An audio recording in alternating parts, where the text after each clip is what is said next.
Hello and welcome to round 5 of Rilton Cup.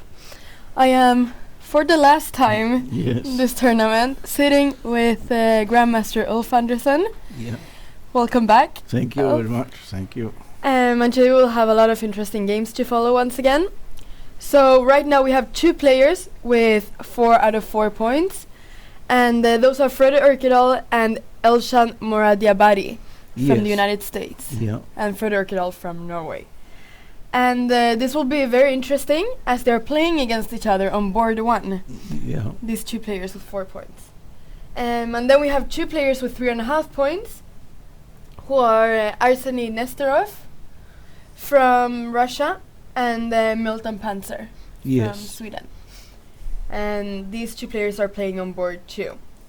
And then we have several players with 3 points, and we will also follow their games. So are you ready to start with board 1? Okay. Okay. Let's go to board 1. Frode Urkedal and Elshan Moradiabari. So let's see how the opening has been in this game so far. So if you would just go through the opening with us. C4, E6, knight C3, D5, D4. So this is a Queen's Gambit. Yes, Queen's Gambit, and now White decides to fix the pawn structure by C takes D5. Also possible is to develop the piece without this exchange on D5, but if you take on D5 later on, for instance, Black will recapture with a knight, not with a pawn, and then have chances to exchange some pieces. Even in this moment, it's possible to take with the knight after C takes D5, and if E4, knight takes C3, B takes C3, followed by C5, and it looks like the pawn formations is like in the Grunfeld actually, but its position has been played many times, and but maybe safer for Black to take back with the pawn, because here White has a more center, can be dangerous in the later on. Here we can see that White dominates the center right now. But it's not White dominates the center right now in this position. White has an advantage in terms of the center. Yes. But this is of course playable as well. Yes. Yeah. But let's go back. This is more uncommon, right? To take with the knight. It's more common, I think, to take with the pawn. Yeah, exactly. Yes. So it's more uncommon to take with the knight. But to avoid that variation here, then Black could play bishop E7 instead of knight F6, and then it's not possible to play. Here bishop E7. To wait for another move from White, and then to play knight F6. Yes. And then here there are several different things White can play. You can take. You can take here and play bishop F4. Yes. For example. Yes. And it's a little bit different, the position. Yeah. But then you avoid this knight F6, bishop G5. Yes. Variation by playing in this way. Yes. But let's see. C, D, E, D. And bishop G5. Yes. Bishop E7. Yes. E3.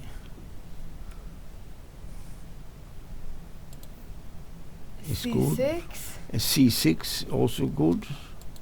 Now the idea is bishop F5 in the next move for Black if he has time, but we can see that White is one move ahead here. He can play bishop D3 to prevent bishop F5, which is, and then there are variations with maneuvering with the pieces, and later on the idea is to reach bishop F5 in one moment for Black to exchange those bishops, because the bishop G3 is better than the bishop on C8. Yes, It's a dangerous attacking bishop. This if black plays short castle. Yeah. Yes.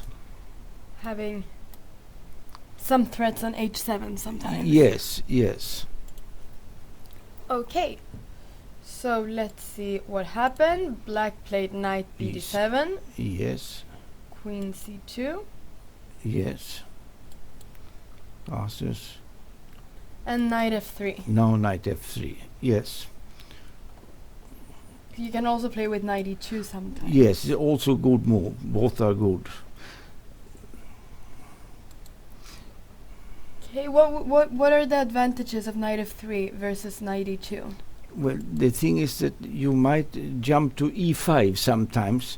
You have, if you play knight e2, normally you want to play f3 later on, and maybe for the idea of e4 one day. But with knight f3, you have decided to keep the pawn structure as it is. It's the best pawn structure for white as it is in this moment. Yeah. Yes, and not to play for, let's say, more center with f3 and e4. Then it will be maybe the d4 pawn will be a little bit weak sometimes.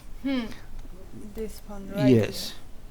This is safer, knight f3, and probably white can play for minority attack later on with b4, b5. Yeah.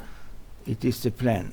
Yeah, b4, b5 could be played sometimes. Yes, yes.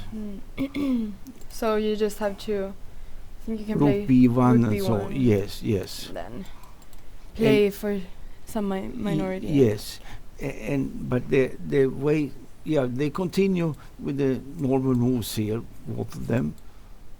Knight f8, yes. Yeah, yes, it's normal to place the knight here on f8. Yes, and then h3 is also a good move, and also the coming move g6 is good also. It has two advantages with g6, that you can continue with the variation of Gideon Stolberg, the Swedish grandmaster before.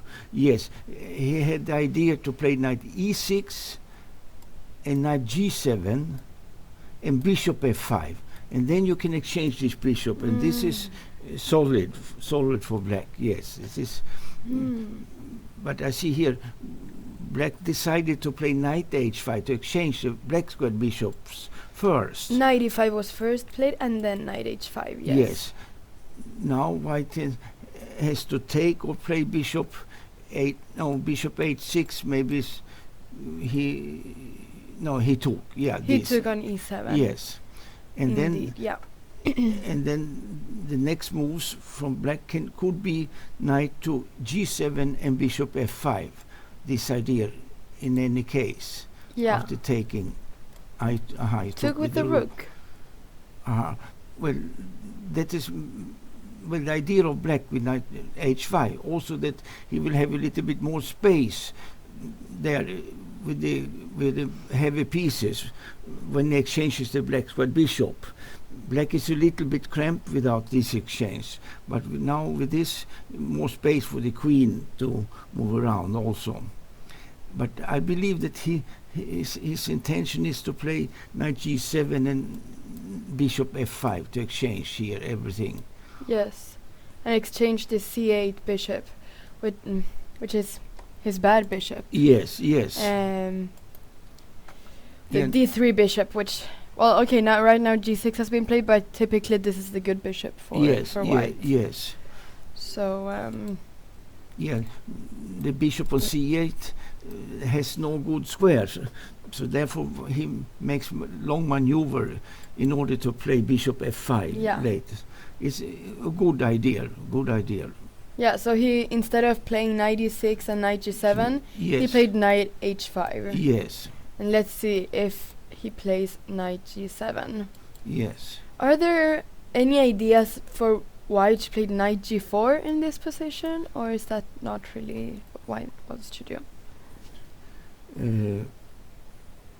Maybe it is possible also to prevent knight f6 and so on, but maybe this is more dangerous for black. Yeah. White goes immediately for for the minority attack.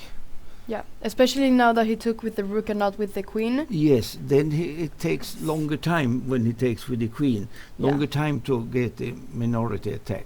Then he must play rook b1 and maybe a3, b4. But here black has also a choice here. When white will play b5, shall he play a6, or then he has a chance to exchange another pawn. If a6, a4, and then with b5 you exchange a takes b, and then later when white takes on c6, there's only 5 pawns left for each player. But if he can play b5 in this moment, then the a pawns will be remaining on the board. And is it for the good or for the worse? This depends, yes. But to play a6 is a way also to exchange more pawns and to simplify the game very much from the black side. And so we can see that sometimes a6 is not truly to stop b5 because a4 can be played. Yes. But because then the a pawns can be exchanged. Yes. Okay. So we can see that he, just like you said, played this idea with knight g7. Yes, and he wants to exchange with bishop f5. Then he's doing pretty well to exchange both bishops. And but still, white has the better pawn formation when he breaks with b5 and takes on c6 and so on. White has a little better pawn formation. Yeah. And black never wants to play on take on b5, of course. No. That would be a mistake for black. It would make all his pawns weak as well, and d5, and it would give a lot of it would activate white's pieces a lot. Yes. As well. So okay. Let's see what white decides to do here. Do you think that he should play b5 immediately? I think it could be possible. The only thing I'm worried about is if black can play c5. c5, against b5. If that is not good, the c5, then b5 is definitely the best move here. But if he can play c5, then he should prepare so black cannot play c5 against b5. With rook d1, for example? Can play rook b1. It's all right, yes. Rook to c1 or rook to b1. Yes, to put the rook somewhere, both the rooks, maybe to put them on the better squares. Yeah. So either, c1 maybe would be good, or d1 perhaps. Depends a little bit. Okay, so we will see if he first moves the rooks or if he decides to play b5. But if b5 here, then c5 perhaps is... Yes. Okay, but what happened? Oh yeah, the knight is hanging. The knight is hanging. Of course. That's the problem, yeah.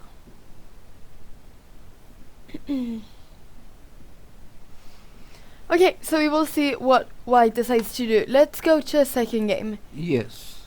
In the meantime. So, this game is between Arseny Nesterov and Milton Panzer. Ah, yes. So, let's just see here. I believe that Arseny Nesterov, he is...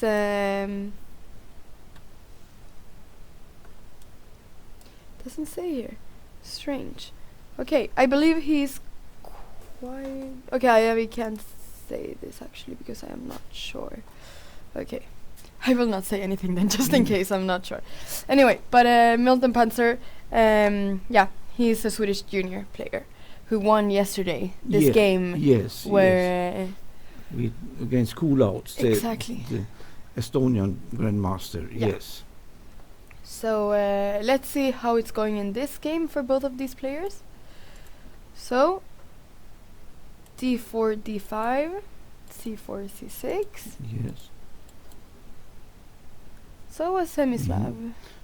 He avoids the normal Slav With in knight c3. c3. Maybe because of d takes c4 and he has to play a4. Yeah. Maybe it's for this reason. Yeah. But yeah, he played e3 Played e3 instead. and e6. E6. Knight c3, knight d7, and here it has been rather popular some years ago already to play queen c2, Yeah. not to play bishop d3, which is a standard move in the position otherwise, bishop d3, but queen c2. And is this to give white an extra tempo, perhaps, if we're playing bishop d3 and Takes takes on c4? c4, yes. Yeah. To give white an extra move before this happens, d takes c4. And then white might even, white tries to get e4 in one good moment. And otherwise he could also play slowly with b3. Now, now b3, bishop e2, and bishop e2, and castles, and rook to d1. Solid development with the pieces. But as I see here, white will play e4 very quickly. And is it important before playing e4 that the bishop is on d3, so that when everyone recaptures, the queen doesn't have to take? Yes, you have on then you e4. have to take with the queen when. Yeah. Yes. Okay. So let's see. Bishop e7 was played. Yes. Bishop d3. Yes. And castles from both sides. Yeah. And b6. This is a flexible move also. Black wants to play bishop e7 and slowly getting c5 in one moment. That is very, very good to open for the bishop on b7. But as white plays here, white plays this e4, and then it's not so easy to get c5 in, not right away. So Yeah, so he took here. Yeah, because of course if c5, then you can take the d5 pawn is hanging. must take on e4. Yeah. Knight takes and bishop b7, and knight takes f6. Knight takes and rook d1. Rook d1 prevents c5 right now because of you just take it, and if you take back on c5, bishop takes h7. Yes, correct. And the queen is hanging. Yes. And if white has a chance to play c5 himself, then he kills the bishop on b7. It must try to come in play via a6, and if that is not possible, then white will have definitely a good advantage, a long time advantage as well. But if black gets c5 in the right moment, and then he has a solid good position. Yeah, yes.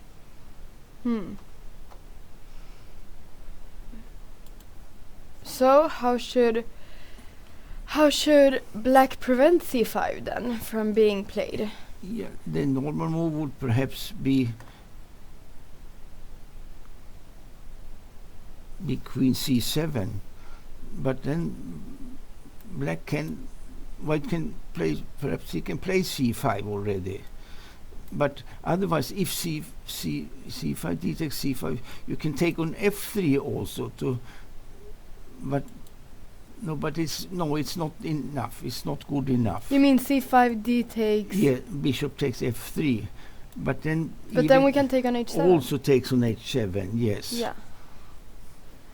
And then after takes, we take the queen, Yes. and then as well the bishop. Yes. So.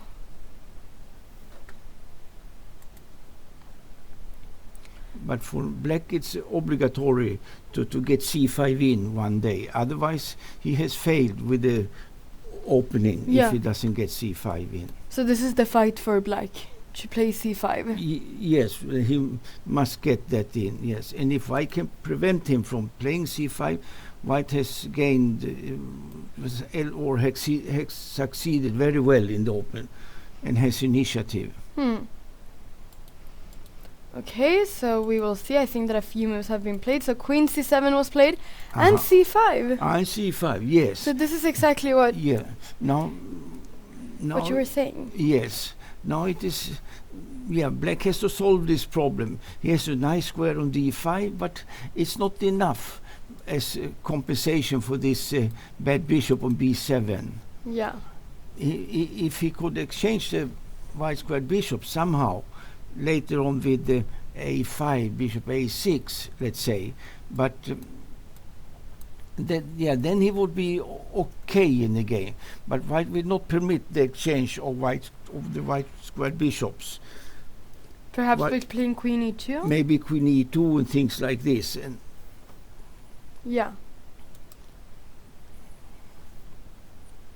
so very important for white to try to kill this bishop as much as possible. Yes.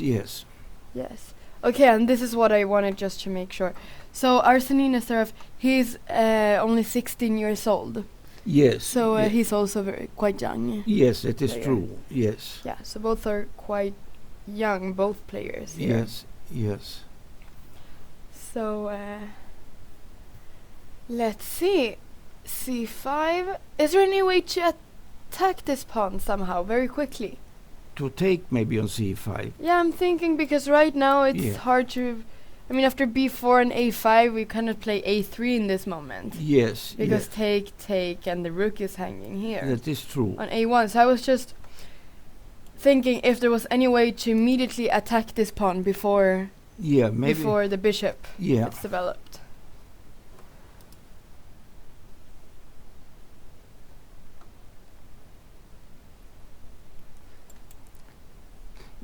Yeah, this is...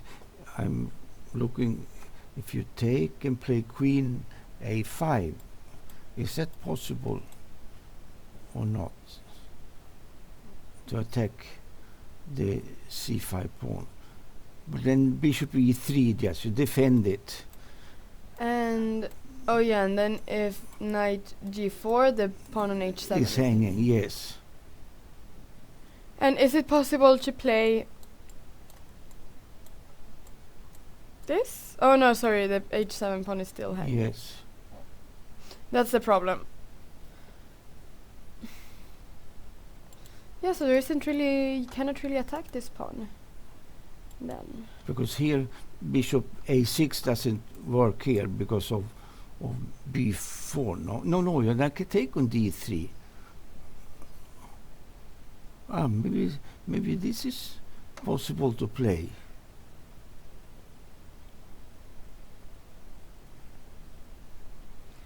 Yeah, we are saying that if white plays b4 here, the queen doesn't really... Okay, could play... Yeah, he doesn't because of queen a1, perhaps. Here, so he doesn't really have any squares, but he can take on he can take on d3. Yes. And then the queen is hanging if we take on a5. Yes. So... And now he's getting rid of his white squared bishop if he's able to exchange it, which would be good for black, as we said before. So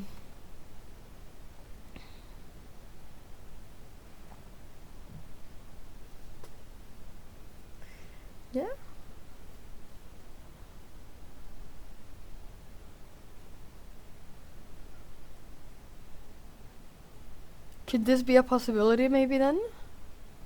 Sorry? What? Could this be a possibility? Maybe this is a possibility, yes.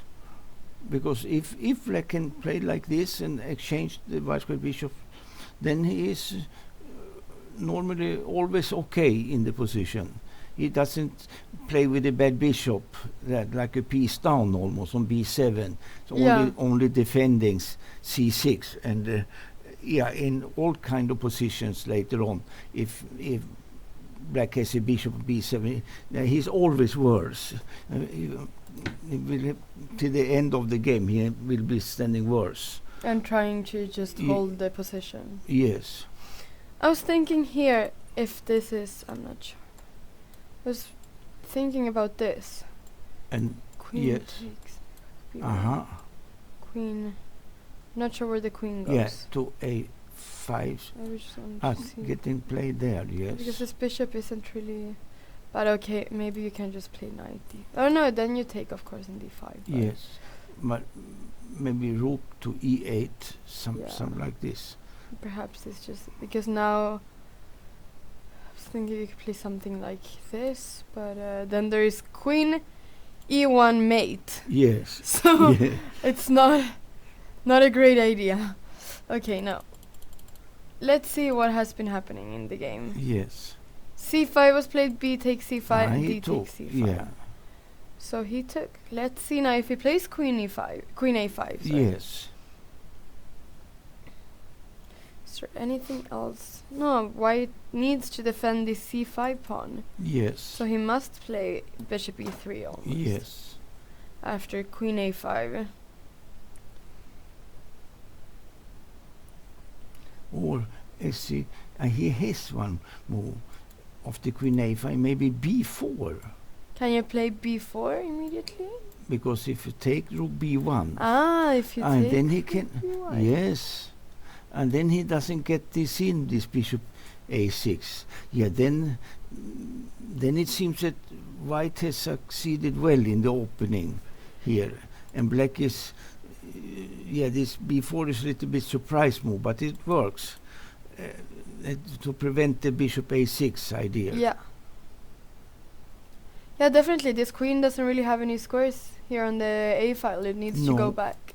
So he has to go back, and it's an important tempo, loss of a tempo. He plays h6. This is a good move because now the pawn is never hanging on h7. Yeah. It gives flexibility for the knight. Yeah, the knight can now move. So question is, where does... Because he should develop the bishop? Yes. You think? Because b4 cannot... Maybe bishop to... Yeah, where do we go with the bishop? Because now if bishop e3, then maybe knight g4. Yes.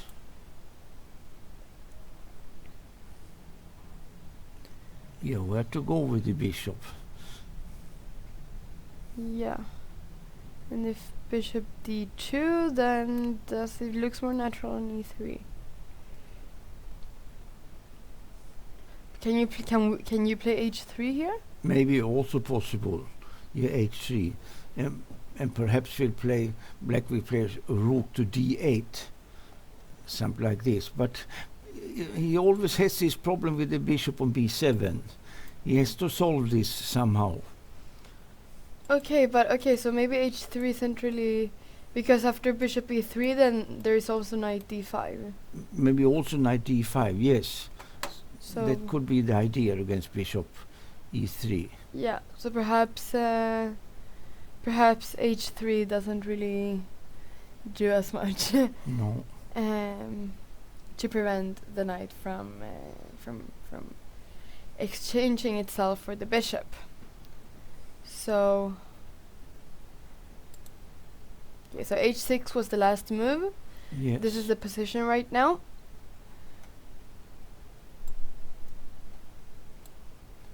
Okay, we will see what happens in this game. Yes. Let's go to board number 3. Yeah. Between Dimitri Kollars and Chandra Prasad Dulipalabala. Yes. So let's see what has been happening here. e4, e5, knight f3, knight c6. Okay, so you have this position right here. Do you remember, was it Dimitri Kollars who played also this the other day with bishop c5. Yes, and this, it transposes almost to Roy Lopez by these moves when White plays Italian or goes in for the Italian defense, and but here I see that Black has played different here, played with g5 something. This looks dubious to me. Okay, let's just g5. Oh, sorry. Now g5. Now g5. Yeah.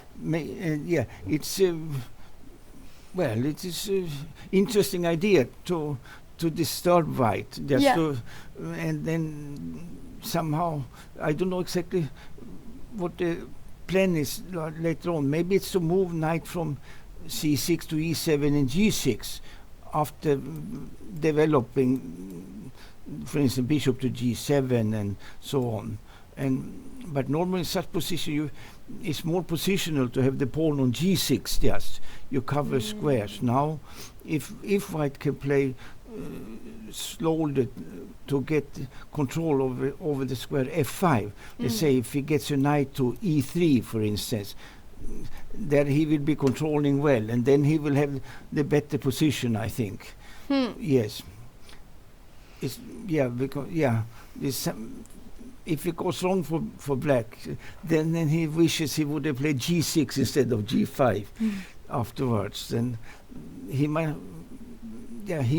Black has to play good moves in order to make g5 sensible, so to say. No, it's a dangerous move. It's as dangerous for Black as for White. This move g5. Yes.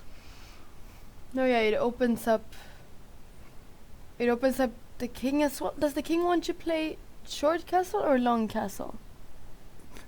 Probably it will be short castle in any case. Okay, yeah. Probably, yes. And is this g5 idea, is it common to play things like this in the Italian? No, it's not not normal. Actually, it has been played, I think, this idea with g5 in one certain moment, but it has to be very precise, and so to make it good, so to say. Yeah. And I'm not sure it is in this position. It's the right way to play.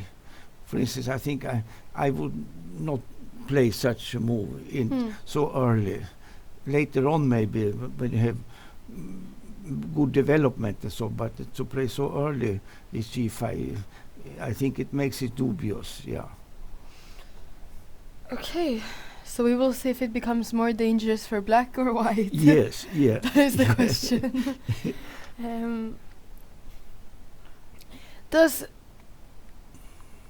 With g5, does Black want to solidify this f4 square, or does Black want to keep pushing? Yeah, probably he will need to consolidate first, Black, and one moment later on maybe he can play g4, and or maybe if he gets a knight to g6, he can sometimes play knight f4 also to jump with the knight, but it takes a few moves. Black is doing this very early in the game, so it better be good, otherwise he will suffer later on. Yeah. Someone is asking what to do here as White. Yes. Yeah, normally when such moves comes, a break in the center could be good, but probably it's not good in this moment. But maneuver a knight to e3 somehow, that I think could be a good idea. Should play something like knight e1, knight c2. Something like that, or yes, one knight to e3, or to play for d4. Or to play for d4. Could that be... Does this knight want to develop now to d2? Or Or how does white develop the b1 and c1? Maybe knight to Minor d2. pieces. The bishop on c1 is not needed, I think, to develop. Not yet. Yeah. But first with the knight, To and d2. maybe to play rook e1, like in this Roy Lopez, and knight f1, also like in Roy Lopez. And then you go to e3 or to g3 with the knight. And then Yeah. you control the f5 square. And then you can also play d4. Yes, perhaps. yes. Okay. So, all right, let's see what happened. Rook e1 was played here. Yes. a6, a6, a4, Oh, yes, dropping b5, bishop g7, yes. a5, Yeah, I don't understand so much this with the a4, a5 there. It is. I would like to play quickly with the knight that it will come to e3 or g3. Yeah, as we said before with the b1 knight maneuver. Yes. So, do you not think it's okay? But here in this position, after a6, black was threatening knight a5. You are right. Yes, that is a threat. That is a threat. And he plays a4 instead of bishop b3. Yeah. Otherwise, bishop b3 would be maybe the most common move. To play here. bishop b3, so that after knight a5, bishop c2. Yes, and then you go for d4 and so on. And the knight eventually D4, has to yeah. come back to c6. Yeah. And white will have a pretty good game, I think. Yes. But he chose to play a4 instead, Yes. which is interesting. Bishop g7 and now a5. a5. Okay. Castles. And h3. Yeah. Knight e7. Now it is coming, yeah. Knight d2. Could this h3 move? Could this be weakening? I'm The afraid king? it could be weakening also. It gives in one moment the opportunity perhaps for black to play g4 when it's good, so to say. Yeah. And so if white could have this position without h3, that would be better for him, I guess. Okay, Yes. Yeah, that's. Yeah, I was wondering. I was wondering that. So knight bd2 was played. Yeah, and knight g6. There the knight stands very well on g6. And now knight f1 is coming for defense there on the king side also. Yeah. No. So this is very normal. This knight g6, or this square for the black knight, and Yes. and either e3. Does e3 is better than g3? Yeah, the e3 or g3. One of Maybe these I don't know which square is Okay. the best for the knight. Yeah, for the But white knight. The most important is to control f5, and if white will control this f5, he will normally have a good position in general, in all positions afterwards. Yes.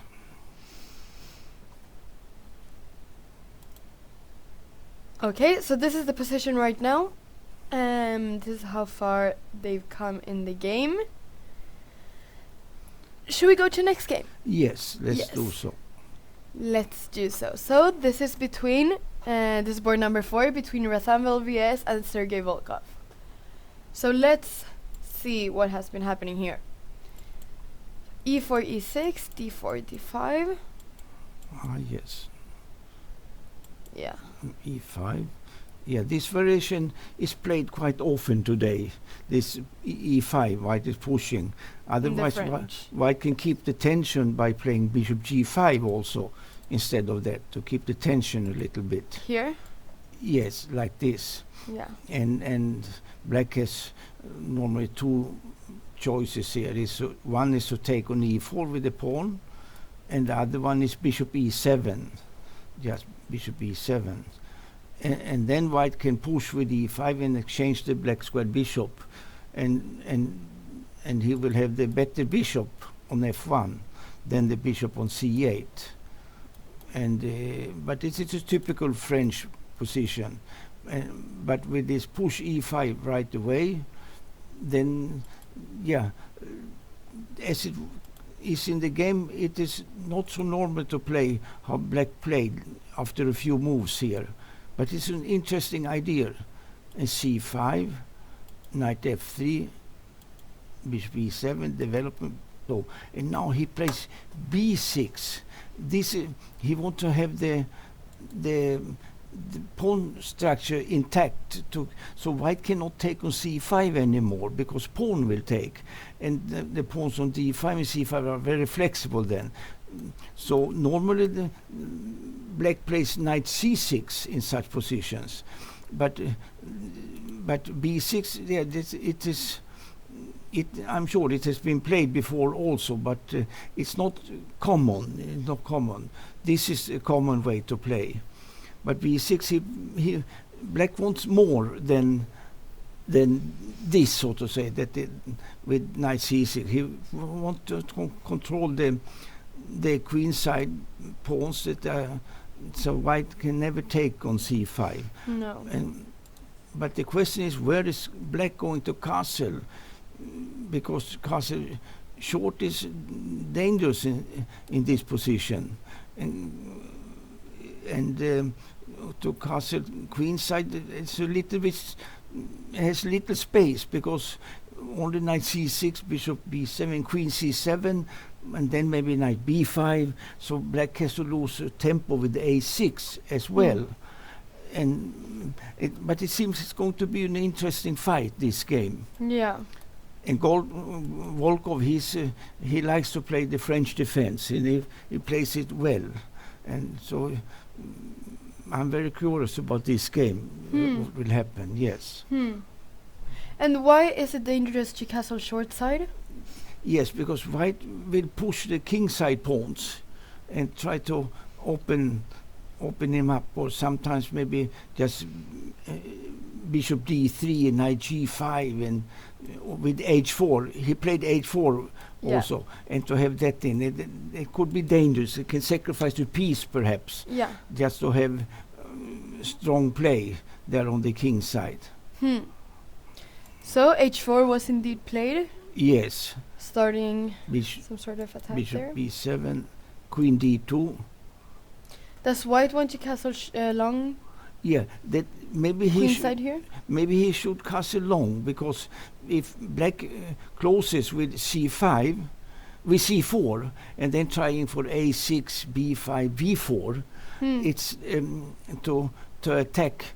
It's like you do in the King's Indian. The center is closed, and then you push with g5, g4 with the black pieces. Now you do it the same, but on the queen side instead.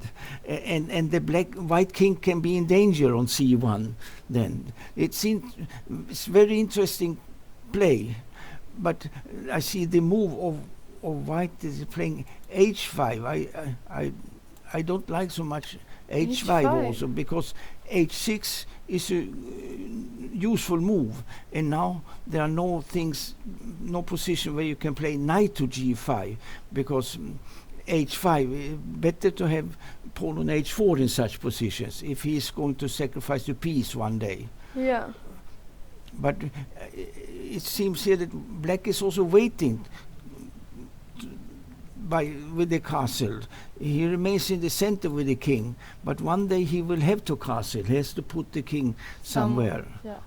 And also interesting that you said if white wants to sacrifice his knight, then it's better to have the pawn on h4. Yes. And would that be because if h6 was played sometime by black, after knight g5, h takes g5 and h takes g5, then the h file would be open. Yes.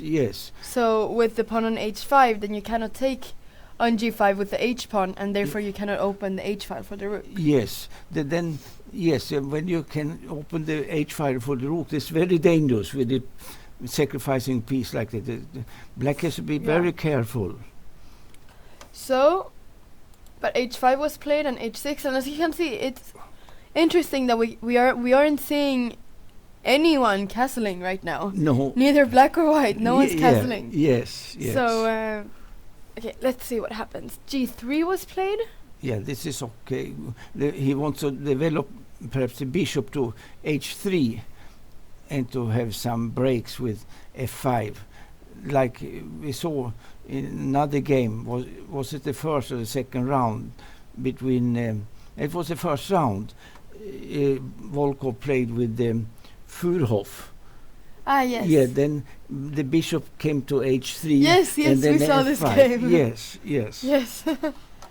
Oh yeah, we saw this game with bishop h3, and the bishop stayed there for a very long time until finally f5 was played. Yes. Yeah. Rook c8 was played here. Yeah. And is this the... No, a3 was A3. also played. Also a useful move. Now white makes useful moves here. Both was good useful moves. But still, the question is whether white king will go to come to c1, or to... You can also play king f2, king g2, things like this, to hide the king there as well.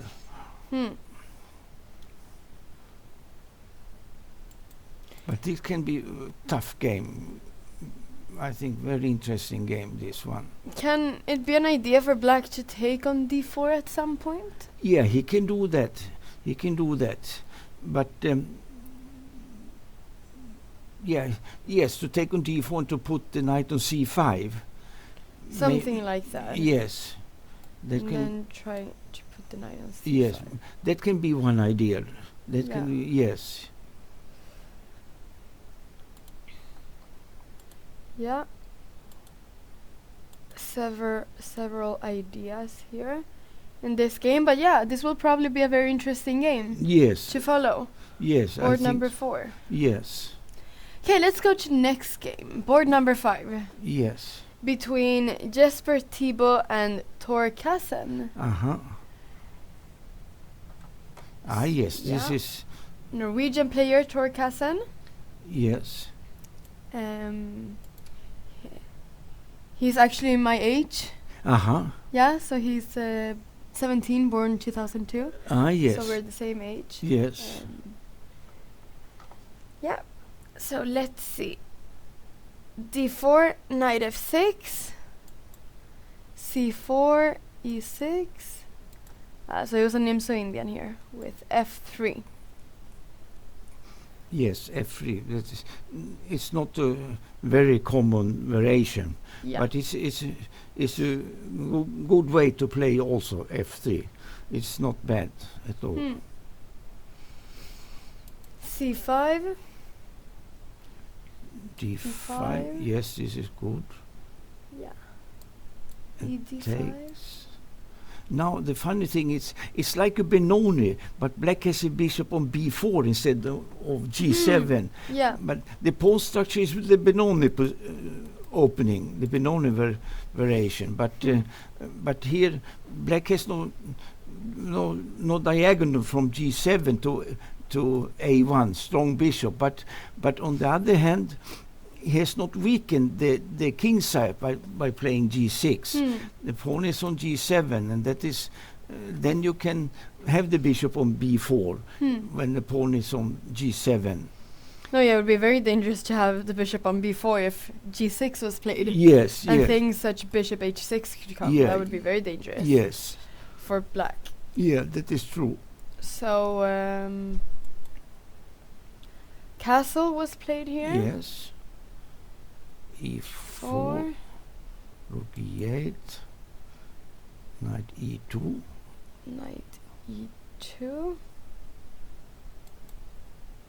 and b5. b5, yeah. And this is very common, this b5 idea. Yes, this is black needs to get some play on the queen side, but he wants to have probably a position later on with pawn on a6, pawn on d6, and get c4 in, and then to place a bishop on c5, or a knight from d7 to c5, like that. That it can be then he has the majority on the queen side, the pawn's majority there. So this is a way to play. It's an interesting way to play, I must say. Very interesting way of play. But white has a nice king side, and maybe white can gain some attack because the bishop is far away from defense. Yeah. Yes. This bishop here. So it would take a few moves for the bishop to reach c5 as well and yes, get a better square.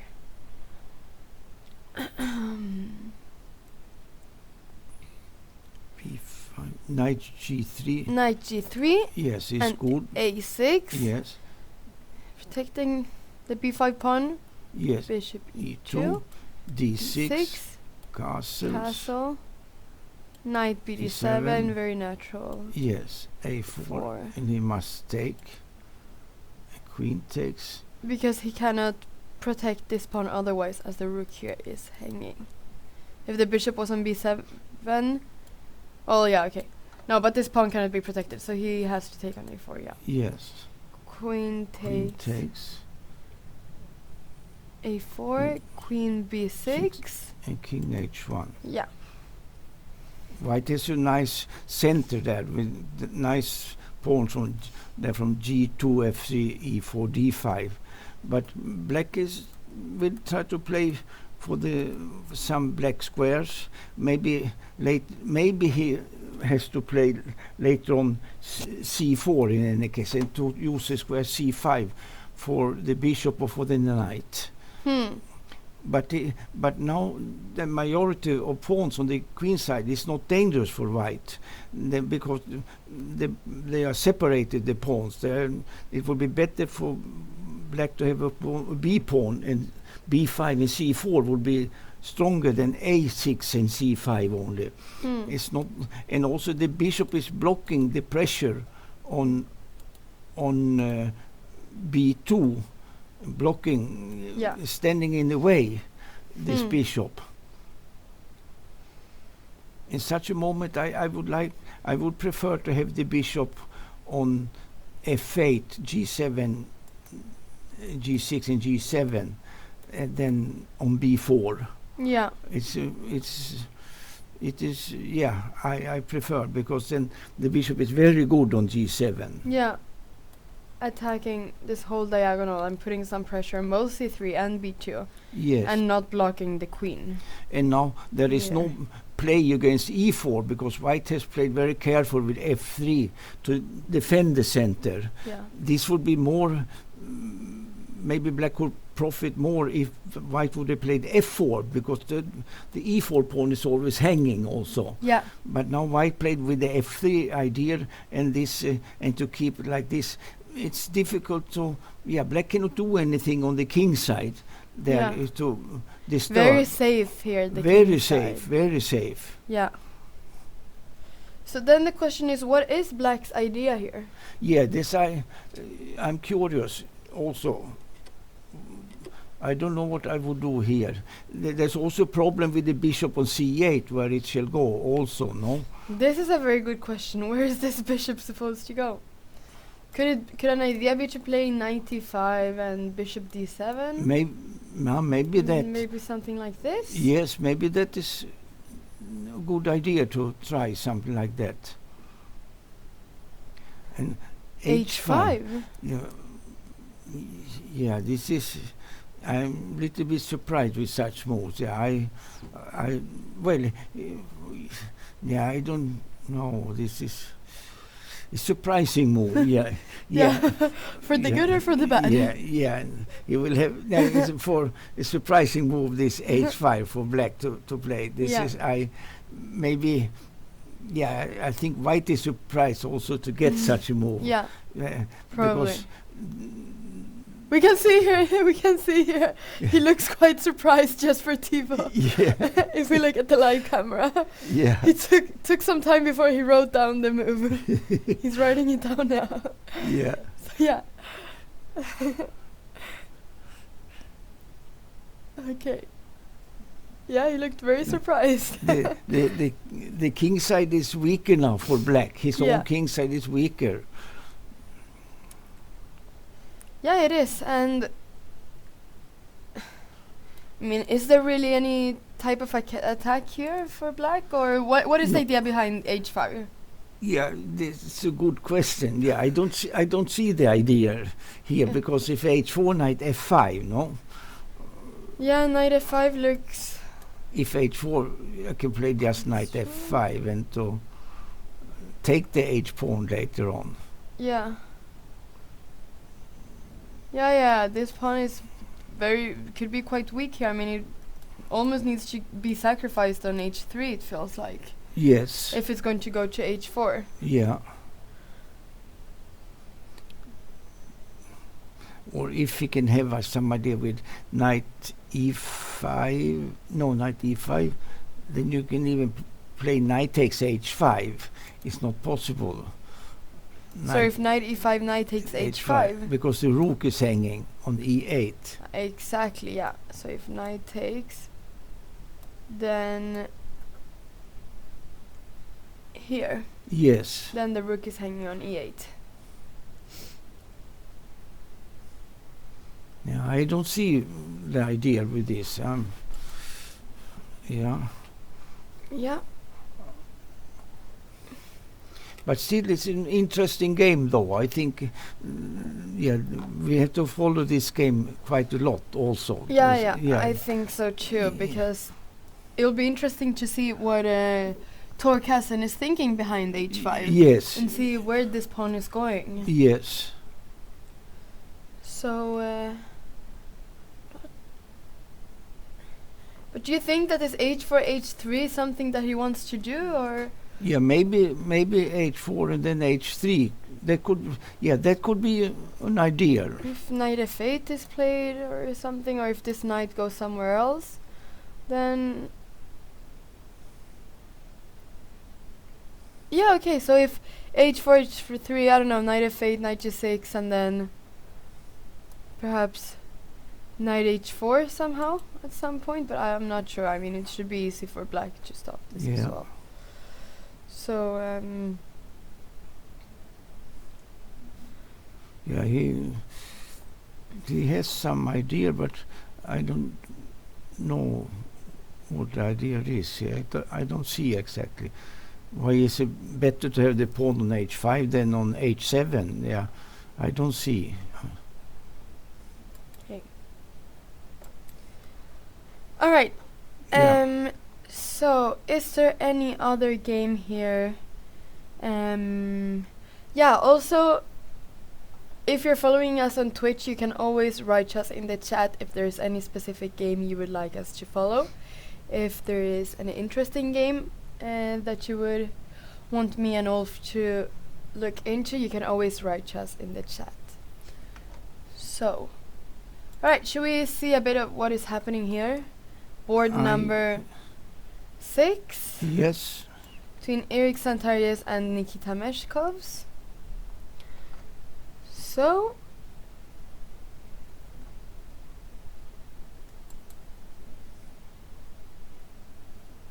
d4, d5, knight f3, e6, c4, a6, a6, take, knight c3, knight f6, yes, bishop f4, bishop d6, take, e3, bishop g6, good. Yeah, queen b3 is a good move. So black cannot get the, what shall I say, the very solid setup on the queen side. Yeah. Because if he could play c6, knight d7, and then there's rook b8 defending the b7. Now he must play b6, and then the queen side is weak. Then it's c6 will be weak if he plays c6 later on, and b6 also. So then I think white has succeeded well in the opening. But the queen b3 was a good move. Yeah, this b7 pawn is very weak right now. Yes. And yeah, I mean, hard to see how to defend this pawn if not b6, because something like queen c6 is very strange. So yes, B6. B6. Rook C1. And castles. Yeah, the castles must come. Yeah. And G4. Yeah, this G4. This is. Yeah, now trying on both wings. No, white tries on the queen's side and tries also on the king's side. Yeah, trying a bit everywhere. Yeah. Here in this game. J4, good or weakening move, do you think?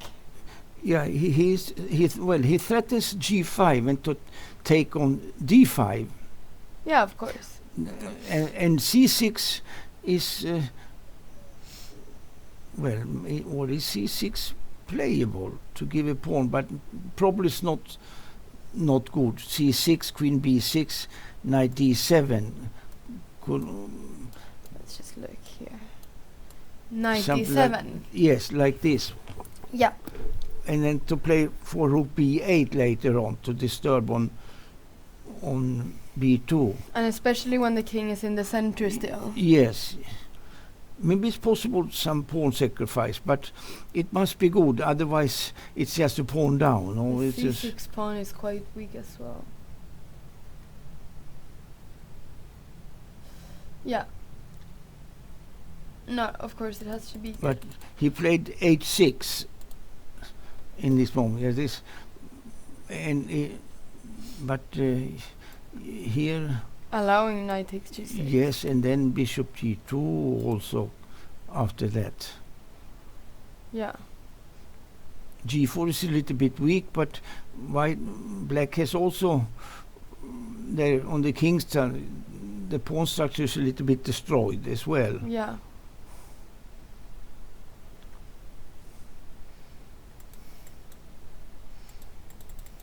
H6, yeah. Yeah, so something like this, would it be natural, do you think? Yes. Take and bishop D3? Yes, yeah, that looks good. Yeah. And then we have to defend on D5. And then if C6 is not so nice, because the B6 is hanging, then there is only Rook D8 to defend the pawn, no? After taking? Bishop D3? Or bishop G2? Yeah, bishop G2. Yeah, bishop G2. And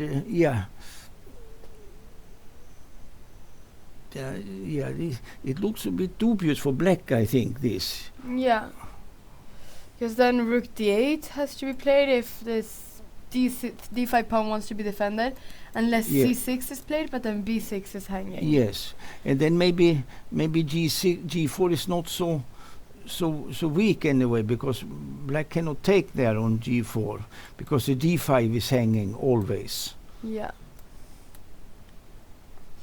But interesting play here. Yeah, it's white is disturbing the black side, because black cannot develop naturally after this Queen B3 and G4. He's disturbing all the time. Yeah.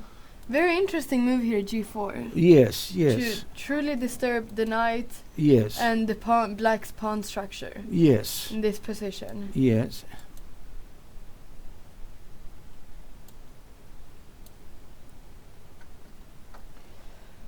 Yeah, very, very interesting. So what should black bishop G2, that's what we've been saying. Yeah. After take, probably, so that the bishop doesn't have time to defend itself in H7. Maybe take on G4 first. On G6? On G6, sorry. Yeah. Take and bishop G2 now. Yeah.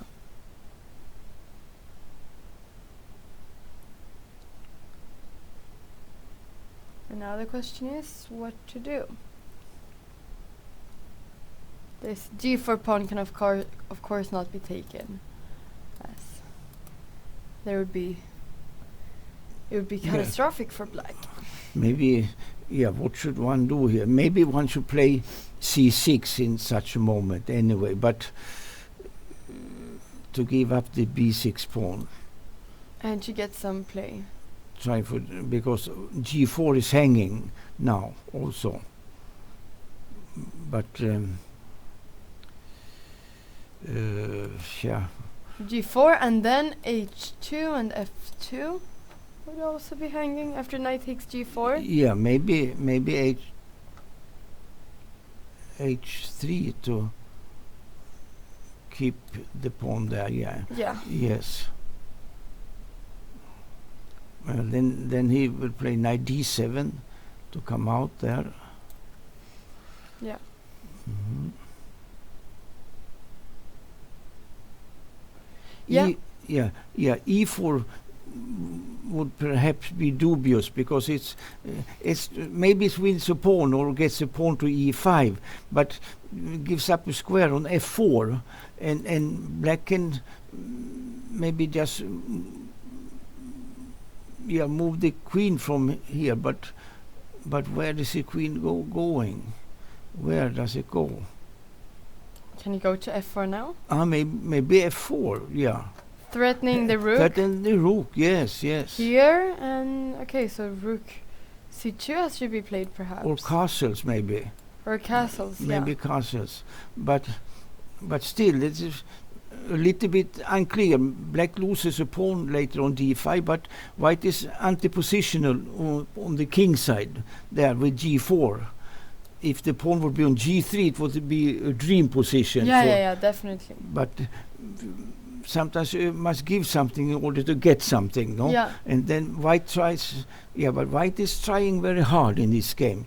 It's possible to see with queen B3 and G4. I'm curious about this game also. Yeah, no, one can tell that white really is going all in here and really trying on every side of the game. Yeah. For sure, as we could see both with the queen side and the king side. Yes.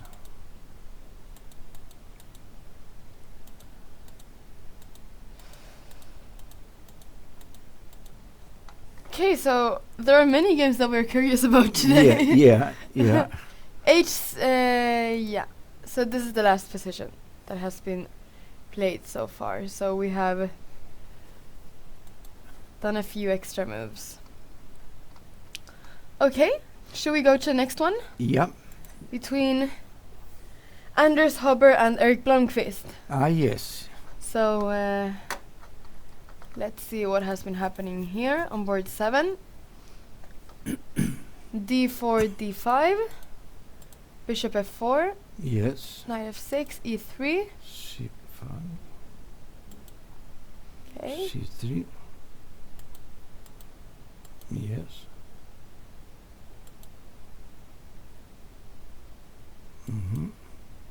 Queen D7. This queen B3, I think is a little bit dubious, but it is to prevent queen B6. He's preventing queen B6 because otherwise maybe black would play queen B6. But now white came first with this, so then black cannot do this way. Otherwise, if we go back one move here, after queen B3, what did it? Queen D7. It's better to get the queen on D7 right away, because sometimes when the center, or that will be closed later on with C4, then the queen, if it would be on B6, it's blocking the B pawn. Black must lose time. But now he gets a kind of ideal setup right away, because white played queen B3. Yeah. And it's almost like the black has a slight initiative after a few moves only in this game, it seems to me. And queen B6 here. Then perhaps what happens then? Maybe it's possible to take on C5. Yeah. Pawn takes pawn there. And if queen takes, then comes queen takes B7. Queen takes B7. And he wins a pawn there. And also it's disturbing very much that black has no development. And I just wanted to show this to... Yes. So that the audience knows why queen B6 is... This is a good move, queen D7. Yeah. knight f3, c4. Yeah, now he wins tempo because Yeah. queen b3 was a mistake, I think. Yeah, because the queen has to go back now to d1. Yes, He wins the c4 tempo. and black has the initiative already in this Yeah. game.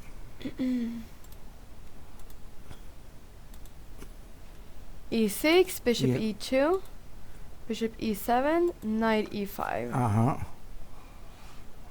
Yeah, to take, and bishop takes, and b5, yes. This looks good for black. Yeah, black has a nice pressure here on the queen side. But on the other hand, the bishop on e5 is it's preventing black from playing rook b8 to take over on the b line, Yeah. because black wants to play with b4, maybe in rook b8 and like this, and double on the b line, take over completely. But the bishop on e5 is controlling that, covers some b8. But even so, white has problems anyway, I think. Even if he covers b8 here, white is fighting for equality. Yes. Could a4 be a move here? But then does b4 come after a4? Yeah, then b4 comes. Yes. And this pawn chain is very strong here. Yeah, very strong, very strong. Yes. Very strong. Yes. Definitely. Yeah. Yeah. Now this looks good for black. b5 and a3 was played to prevent Yes. b4. Yes. h6. Uh-huh. Castle, castle. Bishop takes f6. Bishop takes f6. Bishop f3. And a5. Yes. Now a5 It's king. good. And e4. White needs to... That is the do only counterplay for white.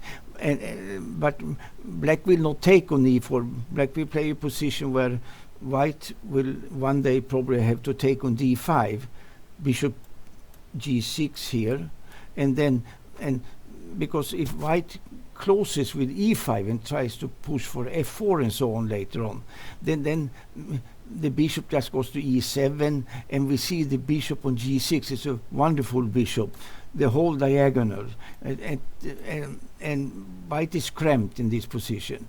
And here b4 will come with the big advantage. So the only chance is to take on d5 for white, not to play e5, but to take on d5. To take here on... d5. I just want to see... Actually, rook e1 was played. Rook e1 first, yes, okay. Yeah. And the idea is to take on d5 and to play knight f1, knight to e3, and to attack d5. That is the only counterplay of white. And put pressure on d5. This he has to do. Yeah. And black... How will black defend d5? Because this bishop is on g6, Yeah, that so is it's a bit out of play in terms of Yes. defending there. maybe he can play bishop g5 to prevent the knight from coming to e3. Something like that. Yeah. No, yeah, that would be interesting because black's good bishop would be the one on g6. Yes. Right? Yes. So so it would be good for black to have the g6 bishop play against the f3. Yes. Bishop. Yes. And he will break with b4 and come on the b line probably with the rook, trying to reach b3 square for the rook, Yeah. attacking the pawn and so on Yeah. after the breaking there.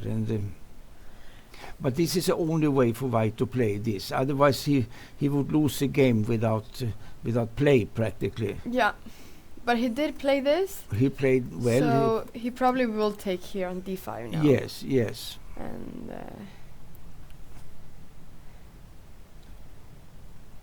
is there any idea for white to play h3 and h4 to play something like this after? Maybe. Or is it too slow? Yeah, that is true, because white prefers to keep the knight.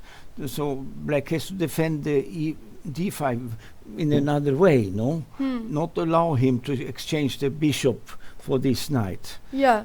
Yeah, that is a good idea. If he can do that, and then it is better to play it so for white. Then white has more counterplay all the time then. And I was thinking if also the queen could somehow get into this diagonal. Yes. And just put a lot of pressure on d5. Yes. Somehow. So I'm not sure if like queen 2, queen f1. Okay, that's probably very slow, but somehow to put pressure on d5 without allowing the exchange of this knight. Yes. And also because I guess it's good to give this bishop some more space as well. Yeah, that is true. It's a good idea, I believe. It's a very good idea. It's a good idea. Then black has to be careful that the bishops are not just standing nicely there, but he cannot defend d5, and then he just loses a pawn without compensation. Which would be really bad for black. Yes. To lose this central pawn here. Yeah. As it could weaken the queenside pawns as well. Yes. If you have a bishop that can be moving through this diagonal and attack the queenside pawns. Yeah. Okay, knight f1 was played. Yeah, that is good move. Yeah.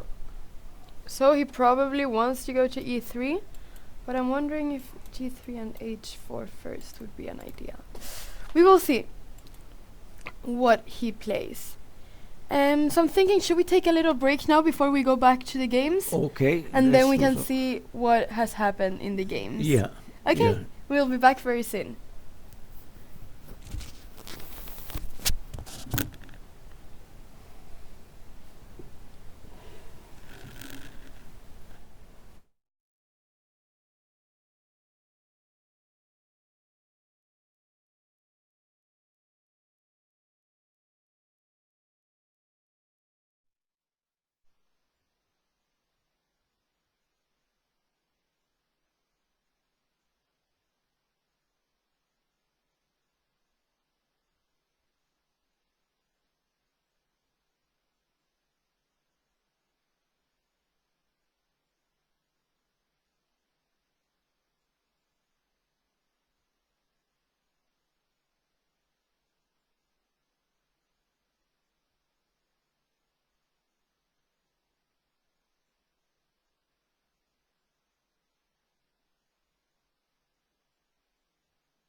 Welcome back.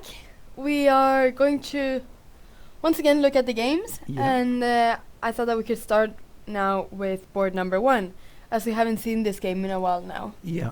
To see how it has proceeded since last time we saw it. So this is the position we had last time when we were looking at the game after knight g7. Yes. And we were thinking about if white could play b5 and what happened after c5. So let's see what white did. So white played knight a4 here. Yes. And as we said, bishop f5 was played by black Yeah. to exchange black's bad bishop Yes. with white's good bishop. Knight c5 was okay. So the idea was to play knight c5 here. So instead of this b5, to play knight c5 first. Yeah. Rook c8. Mm-hmm. Rook c1, good also. f6 F6. to eliminate this knight. Yes. Knight g4. Yeah. Yes. Bishop takes d3. Knight takes d3. Okay, so what is the idea behind taking with the knight and not the queen? As it would look quite natural to take with the queen to leave the pin Yes. and yes. play b5. Yes, that makes sense, yes. That makes sense. Yeah.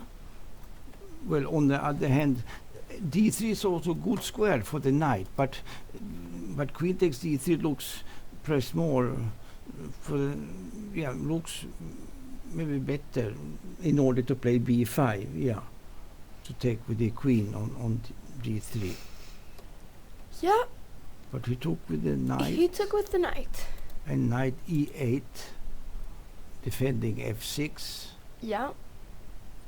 Defending f6. We can see that white couldn't really play any knight f6 intermediate move, because then king f7 comes and you lose the knight. Yes. As you need to take back on d3. Yeah. So knight e8 was played to defend on f6. b5. Okay. You cannot take on b5 because the rook is hanging. Yeah. Oh, okay. So then it makes sense as well that the queen stayed on the c file. Yeah, yeah. As the rook is hanging on c8. Yeah. h5. Yeah. Knight h2. Yeah. Not many places the knight can go to. Yeah. Knight d6. Yeah, that's a good square for the black knight, d6. Has many squares to go to from d6. Yes. Knight f4. Queen e8 to defend g6. And also now the rook is defended. Yes. On the rook is defended on c8.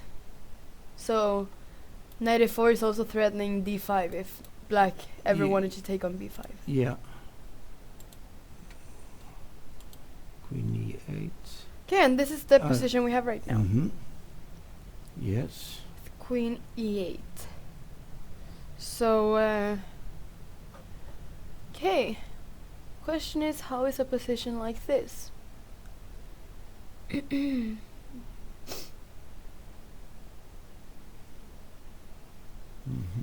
Yeah.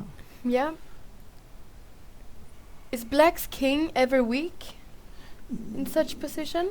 I don't think it's so weak. No, it is okay. Yeah. Yes, but the thing is, white has played b5, and maybe if white will take on c6, and then when pawn takes back, then white has pressure on this pawn here. Yeah. And the king side is safe for white. Black cannot push the pawns very much in order to do anything. White has just the initiative with the pressure on c6. Yeah. I Definitely. Yes, I think white has succeeded quite well in this position to get this. And this knight, could it, because if knight was able to go to c4, would this be a good piece here on c4? Yeah, it could block the c line sometimes. Yeah. That is true.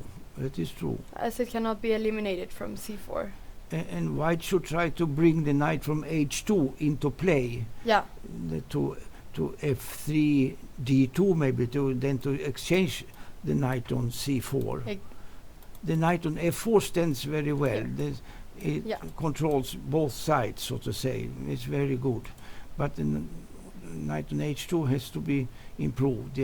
Yeah, definitely needs some improvement from h2. Yes, but it can very quickly jump to d2, for example. Yes. Or if he wants to jump to d3, even perhaps b3 and c5 at some point. Yes, that's a good square for the knight on c5 also. Very good square. Yeah, if it wants to. So this knight could become a very good piece in the near future. Yes. Very soon. And as you And as you said, this knight on f4 is of course very, very good, as it's both attacking a bit on d5 and on g6. Yes. So it's attacking a bit both sides. Yeah. So, but it looks natural to take now on c6, as rook takes would make the d5 pawn very weak. Yes. So it's not really possible. So let's see if Fredrik takes on c6, or if he decides to do something else. But something has to be played with the b pawn, but he played queen c5. Queen c5. Interesting, to disturb the a7 pawn. And the knight is hanging on And d6. the knight is hanging, yes. If knight takes b5, then just knight takes d5 comes. Yeah, exactly. Because if pawn takes, then queen takes c8. Yes. Rook is hanging. Yes. And he cannot take with the pawn either, because the knight is hanging. So he needs to do something with the knight or protect it somehow.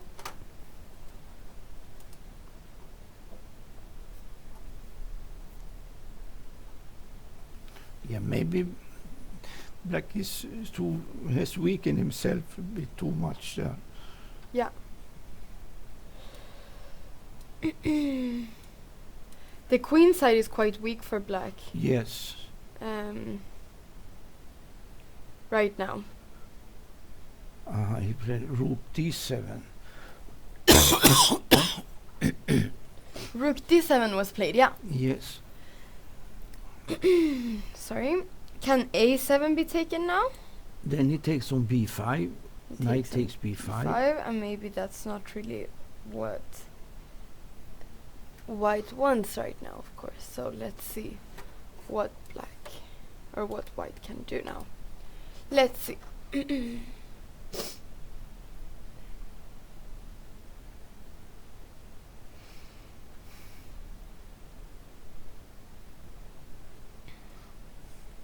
White has really succeeded well in the opening, in the middle game, because black has weakened his king side, and it would not be weak if white couldn't achieve with b5. Then it would not be weak. But now it is weak because b5, and white has the c line, the c6 pawn to attack.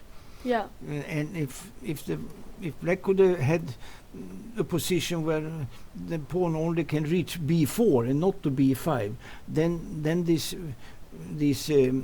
weakness on the king side wouldn't matter. But now I think it's a dangerous position for black. Yeah. White has a nice initiative in the game. Definitely. Question is how to proceed. Should b take c6, you think? Is that a normal continuation? Yes, I like b takes c6. I don't know, queen a7, knight b5. This is the other is better, I think, for white to play. Now he's keeping its structure. Yes, b takes c6 is better than this, I think. B takes c6, and he has to take with the b pawn once again. Yes. d5 is weak otherwise. So And then what to do here? But Could have an idea be to play. Okay, maybe not this knight. We want to activate this knight, but I wanted to play somehow knight b4. yes, Place the knight here somehow. Maybe it's the other knight that should be in play right now. Maybe, yeah.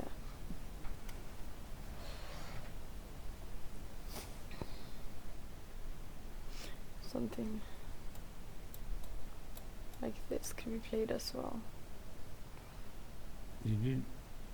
No, he hasn't played yet. No, he hasn't played yet after rook No. d7. So this is the position right now. Yeah. Okay, should we go to the next game? Yes. Oh, there was already a draw on board 2. Uh-huh. Already a draw on board 2. Oh. Between Arseny Nesterov and Milton Panzer. Repetition of moves. Yeah, so let's see how this happened.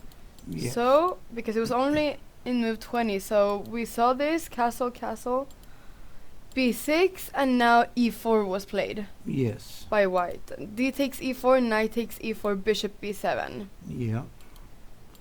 Takes. Rook d1, Yes. as we said, prevents c5, queen c7, c5. Takes in h6. Good. Now he. Knight d5. It's a good square for the knight on d5. And now white goes for draw here, just. White goes for a draw here. Yes. Okay, so there was a repetition of moves here. But was this repetition necessary? No, it was not necessary. No, it was not necessary. No. No.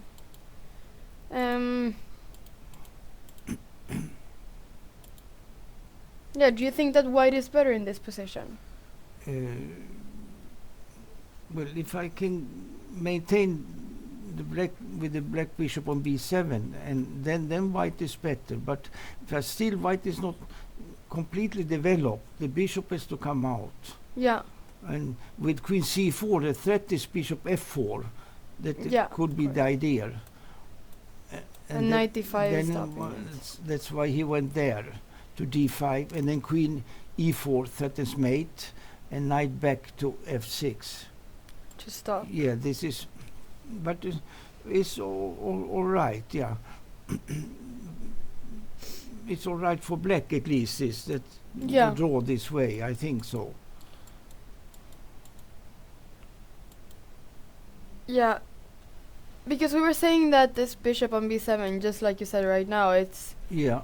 not a good piece for black. It cannot No. really go anywhere. Yes. And this c5 move was locking this bishop up on b7. Yes. So question is if white could continue here development and continue the game. Yeah. But Yes.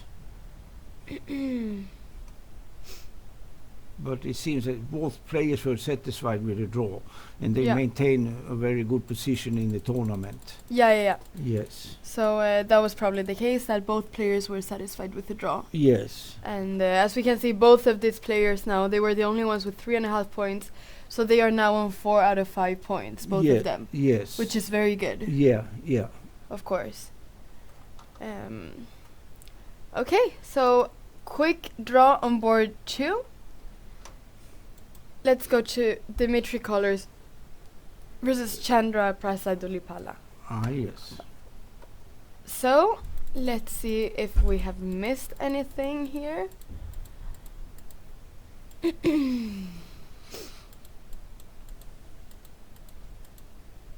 Oh yeah, so we saw how this whole maneuver. Bishop e6 there. Yeah. Yes, that is good. Knight went to g3 instead of Yeah. e3. Yes. Queen d7, Yeah. perhaps stopping knight f5. Bid. Yes. But here the question is, when white takes on e6, he did that. No, he took on e6. He played queen Then- b3 first. Then the black position is positional again, because the pawn will cover f5, then black is doing quite okay, I think, after that. Yeah, exactly, because now positionally the pawn will always cover this Yeah, this f5 square, which was important for white to have control over yes, after g5. yeah, So, but I think there was some little tactical motive that white can still play knight f5 because of the pin. yeah. Because of the pin right here. So, but let's see what happened. F takes e6 and d4 was played. D4, yes. D4. Knight h7.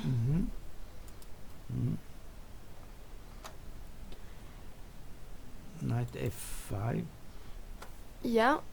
King h8, and then they took on g7, and king takes.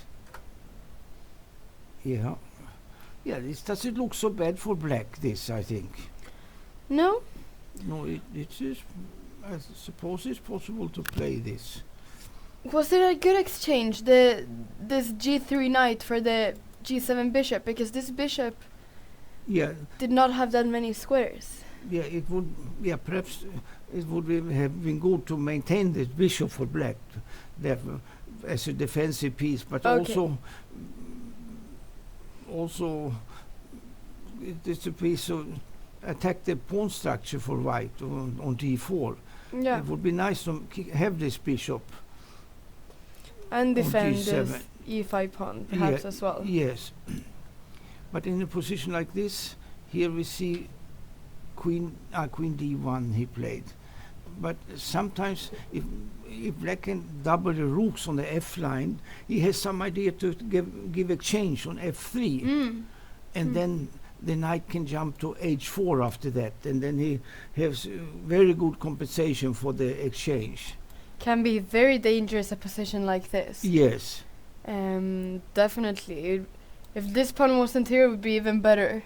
Yeah. For black. Yes. Because the queen could come in as well. Yes. So, queen d1 probably to defend f3. Yes. E takes. C takes, and now rook f7. Good move, yeah, with the idea of rook f8 just. Yeah, and to once again after rook f8 threaten to take on f3, and after takes knight h4. Some ideas like this. Yeah. Yes. So this is the position right now. And the question is how to defend this knight. Yes. That is perhaps a question that one should ask themselves. So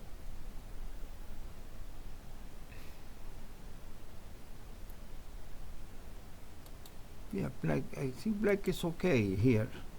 He has weakened maybe the king side a little bit with h6 and g5, but it's not so dangerous now because white doesn't have pieces to disturb, and the knights are good. There, the black knights, both of them are good. Yeah, and white has to find some place where he can do something, some attacking. But I don't see the black has no weakness in the other pawn structure from a6 to e6. It's all standing well. Does white maybe need to do a break somehow? I was wondering if rook a3 was the move. Yes. To protect here, but at the same time, because if, for instance, rook e3, then it would be blocking this bishop. So I was just thinking if rook a3 was a better alternative. Yes. But could a move such like rook a3 and then play some idea with okay, he played bishop. He played bishop e3. No, I was wondering if e5 could be a move at some point, perhaps. But yes. But perhaps. But rook f8 is a good move to have. Because how does he defend this? Yeah, maybe he wants to play, I don't know, knight d2 or knight h2. Yeah. Where is the knight better? On d2 or h2? This is on h is for defense, and on d2 is to try to make some activity later on, but I don't maybe knight h2, but it can only wait there on h2 in principle. It cannot do anything. But the knight has to be moved anyway to one of those two squares. Yeah. d2 or h2. Knight definitely has to be moved. White cannot let black sacrifice on f3. Yes. That would be way too dangerous for white. So, okay, let's look a bit into the chat as well. To see if there are any questions.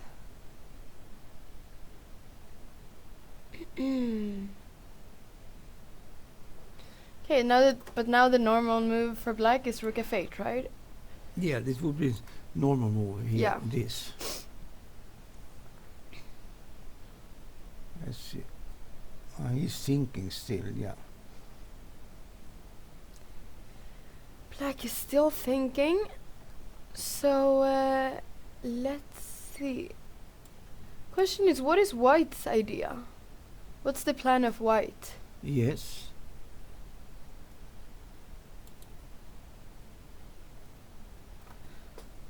What is the plan of white?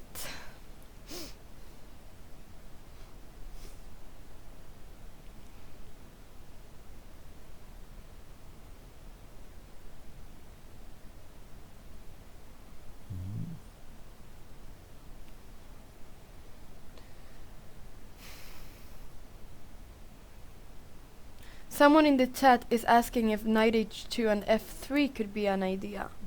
Yes. That could be something.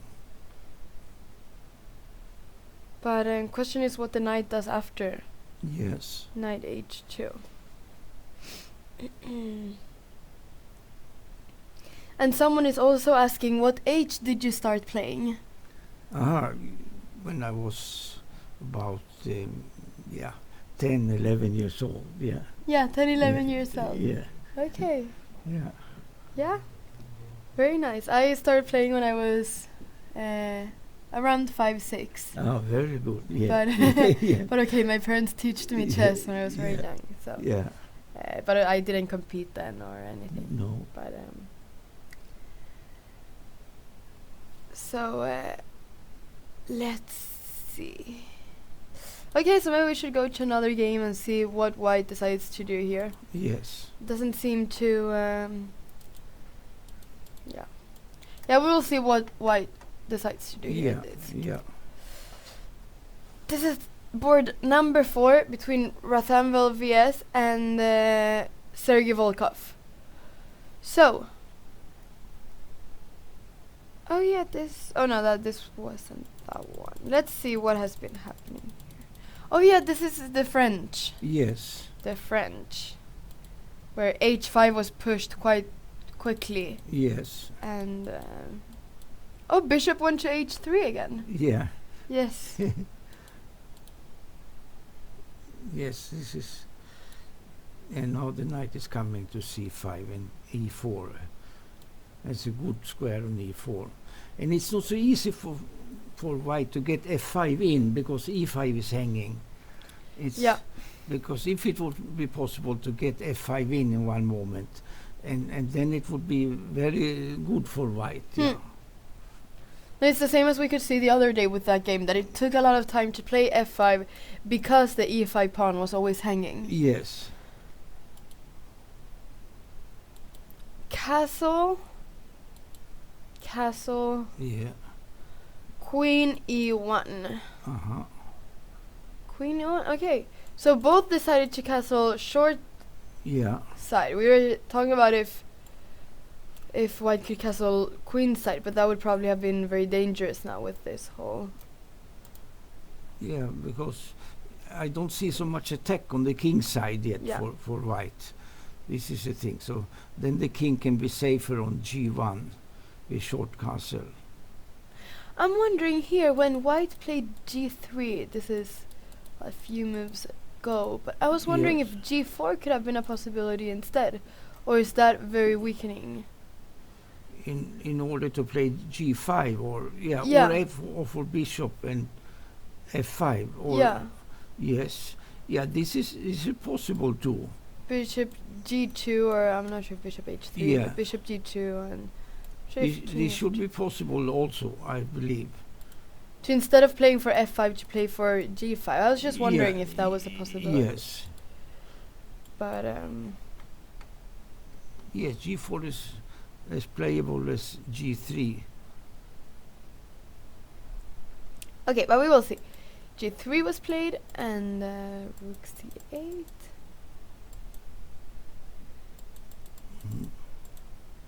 Short castle, and queen e1. Yes. Rook e8 looks okay too. Yeah. It's in order to have defense on e6 and also pressure on e5. If f5 is coming, then the rook stands well on e8. Yeah. Black plays now to defend against f5 by all means, because he plays later bishop c8 as well, because the bishop is on a close diagonal on b7. It doesn't have. Yeah. No, we can see that this bishop is not doing so much right now here, no. as the position cannot be opened up. Yes. And this move to open it through the a6 diagonal would let b5 be quite weak. Someone is asking if white could play b4 and sacrifice on e6. Or I'm not sure, maybe knight e4 is better, I suppose. Probably knight e4, but yes, knight goes to e4. So this was a question from the chat, if this could be possible. Yeah. But the game is sharp. It's a lot to play, here, and it's difficult to play well in that position. Both for white and black. It's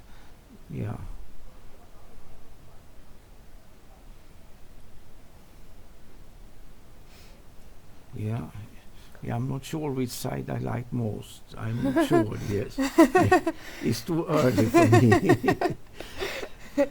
So, how should you take on e6 in such position? Should you take with the knight or with the bishop? Then with the that's a good question also. Because you could perhaps get 3 pawns. Okay, no, because then you have knight takes here after bishop takes on d5, and then bishop takes on b7. You have knight takes here with check. Yes. Is that? Yeah, someone is asking if it's true that white only has 4 minutes left for 20 moves. Oh, only 4 minutes. Yes, and it seems to be true, because we can see here in the live that it says 4 minutes on the clock as well. So. And then it is dangerous with only 4 minutes versus an hour. Yes. And Volkov might win today. Big advantage to have this much time. Yes. Very big advantage. Yes. But not sure if this, because it opens up the position a lot for black. Yeah. But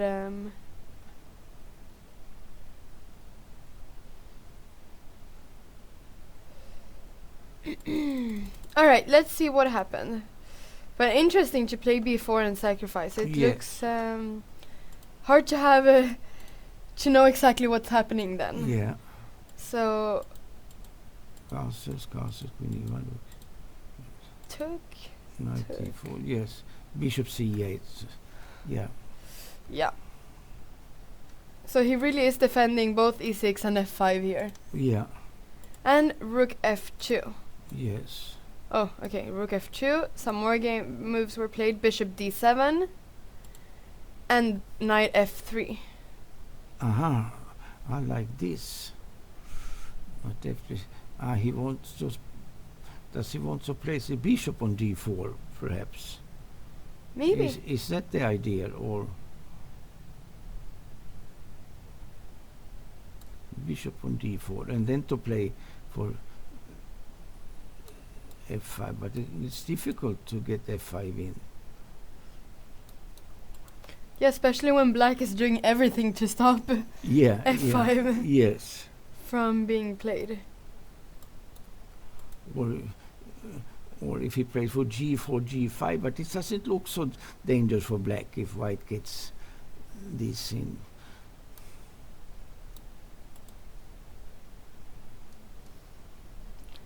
So, and I suppose if knight goes to e4, is the plan to play knight rook g2, or where does the rook go? Yeah, probably to g2.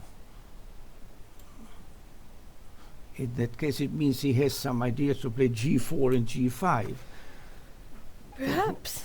Perhaps this is, that could be the way to play it. But still, black has all the pieces are okay, no?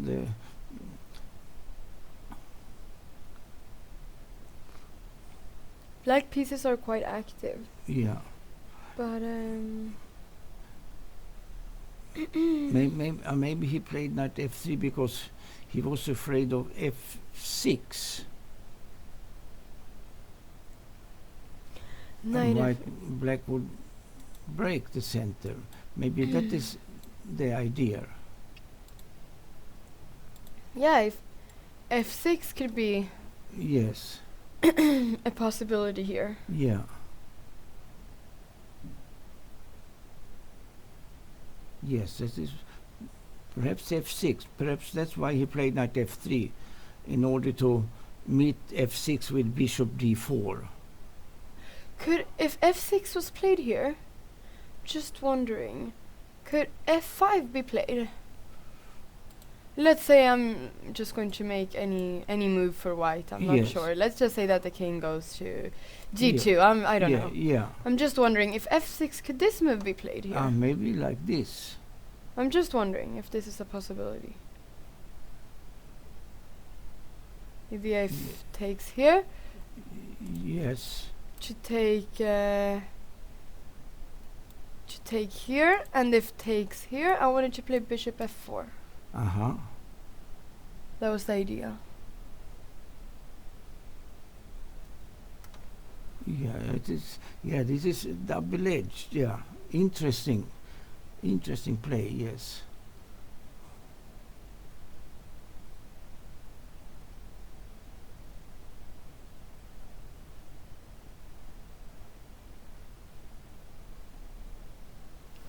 Yes. Yeah, the problem for white is the time, actually. That's the biggest problem for him, I think. Yeah, definitely. He cannot think so much anymore. No, yeah, I mean, because 20 moves with 4 minutes, it's very difficult. And yes.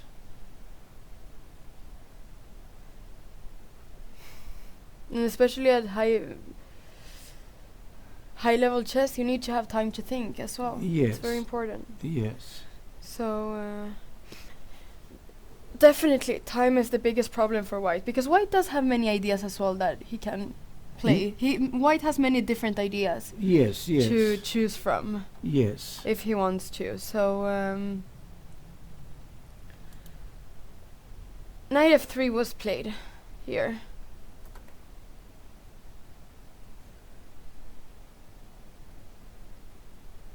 Knight f3 was played. Yeah.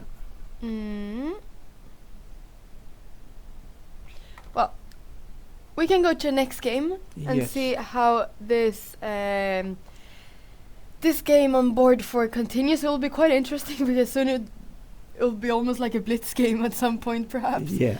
At least from white's side, because he's so little, or he's so low on time at this point. So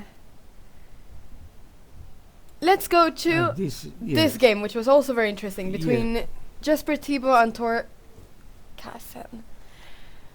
So I think last time we left this game was when black played h5. Yes. h5 was the last move we saw. Yes, that's true. Yeah. h5. And then bishop Bishop b5. Ah, interesting. Ooh, a little tactic. Rook b8. Takes, and of course the rook is hanging, so rook b8. And then bishop c6. Yeah. Yeah, this is a weak square for black. And then queen c7, bishop g5, good. Stopping h4 if that was a threat. Bishop d2, good also. Hmm. In g6. Yeah, now we see black has everything played on the king side. Those moves are very good if the bishop is on g7. Yeah. Everything then, but now it's on b4. So this must gain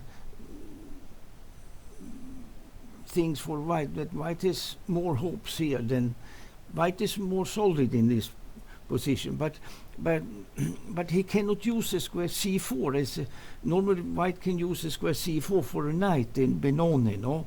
When he can get this pressure on d6 and so on, and then he's very good. But he's far away from that square. Yeah, both knights are far away from c4.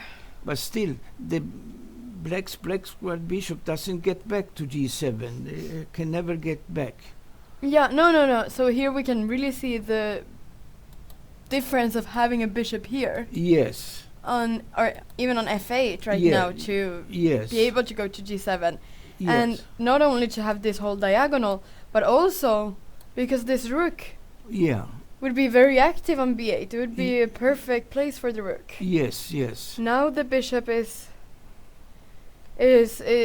stopping the rook from the b2 square, and the bishop doesn't want to take on c3 because then bishop takes, and then this diagonal would be tremendous for the white bishop. Yes. So this bishop is disturbing black almost here. Yeah, I think so too. Yes. The only thing it's good for is to stop the white knight perhaps from moving wherever it wants to, but as it's pinning the bishop, but still it would be much better on g7. Yes.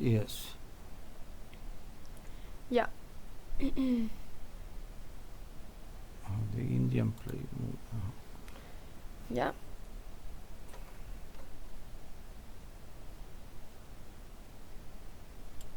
But let's see, rook e1 was played here. Yes, looks good. Knight there looks, okay. This is he has to do something like this, and then to play bishop d7 to exchange that bishop, and knight c4 also too. But it's nothing special. Now bishop d7 and takes. One question here: would something like this would have been an idea? Or is this not really something that black wants to do? Yeah, I'm thinking if I move the knight to e2 or to take on e8. Oh, sorry, the rook on e8. But maybe it's possible. This h4, maybe you open the h line, you can get some play. Okay, well, it also looks normal to defend the rook. Yeah, yes. So didn't realize the rook was hanging here, but perhaps there is this idea at some point to play h4, h3. Yeah. So bishop takes d7. Yes. Queen takes. And h3. This is probably a good move to secure the position on the king side. So if h4, black cannot play h3 himself, which was you mentioned before, one idea for black, and white stops that now with h3. Yeah, he's preventing this h4, h3 idea. Knight c4 was played, so now black is the one who gets the c4 square. Yes. Bishop c1. Yeah, this should be okay. Bishop, he probably doesn't want to lose it. Yeah, and queen b7. Queen b7. to put some pressure on the B line. Yes. But now maybe this bishop can go to A5. Yeah. And take this route. Yeah, maybe he can come back. If like that. If he wants to. Is this a position they're at? No, they played Queen D3 and Knight E5 was played as well. Yeah. Which looks natural to put a knight there. Yes. Because F4, is that a move that white wants to play?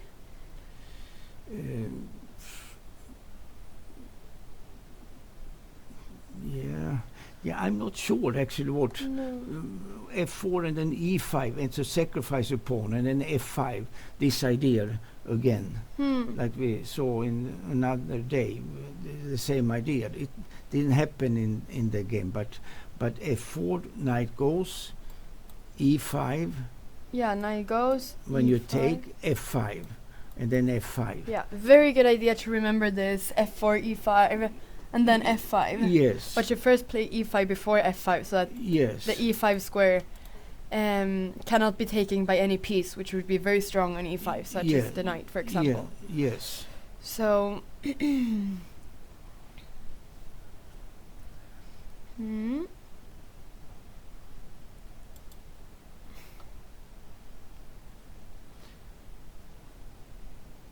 But maybe he has to play now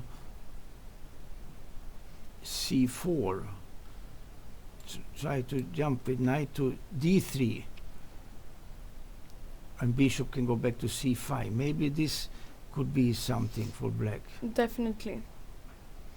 Yeah. So after, if F4 was played now, for instance, then perhaps knight D3 could be played. Yes. And don't know where the rook goes. But not sure where the rook goes. Maybe it goes somewhere else. The knight is good on D3. It's very good. Yeah. Disturbing. Very strong knight here. Yes. Disturbing everywhere on C1, on B2 a little bit, on perhaps F2 at some point. Yeah. But it's definitely disturbing there. And rook cannot go to D2 because of then H4. Oh yes. So and the knight is then trapped. Yes. So rook doesn't look natural to go there because of bishop C5. So rook has to go to D1 here. Yeah. Then a move like bishop C5 would threaten H4 as well, because this would lose an exchange. Yes, it is true. If H4. And the threat here can be also then to take on C1 and on B2. Exactly. To win a pawn. So double threat here with bishop C5. Then yes. So this could be quite good for black. Yes, I think so too. Because white must try to do something against this weakness on the king side, on the black king side, G6, H5. He has to do something with effect against that. He cannot play just slow positional chess here. Yeah. He needs to do some break somewhere. And also after, in this position, someone said that after H4, black can also take here. Yes, that would be excellent. And if white loses the e-pawn without any compensation, it's not possible to play for white. No, it's a disaster then. He needs e5 and then f5. That's the only way to disturb the black king side. But he needs to do that on time. So here it seems like in this variation that he doesn't really have time to play e5 and f5. No. So let's see how the position is right now. So so queen d2 was played and c4 was indeed played, like you said, and queen h6. Yes. So he wants to wants to create some problems for the king. Yes.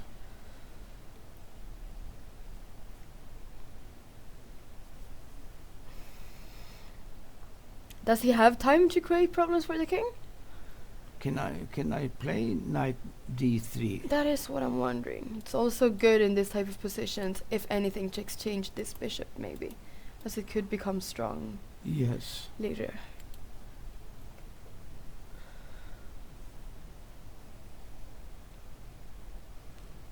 And the queen might come to e7 for defense, if needed, the black queen.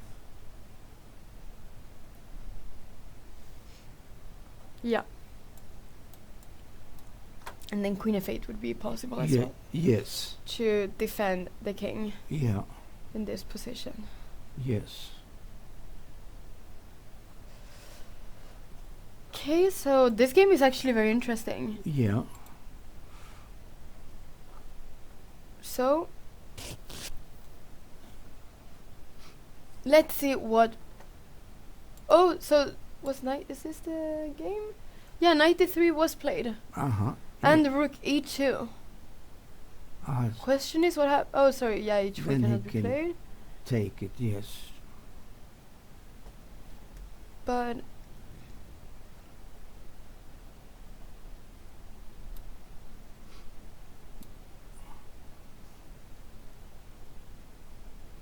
Knight is very good on d3. It's disturbing a lot. yeah, The question is if black can also play a position with the bishop takes c3, b takes c3, but also bishop c5 is possible with the idea of bishop d4 yeah. to come back with the bishop for the defense. That would be very good, and then also threatening h4 after that if the queen is. Yeah. Yes. If the queen leaves and goes somewhere else.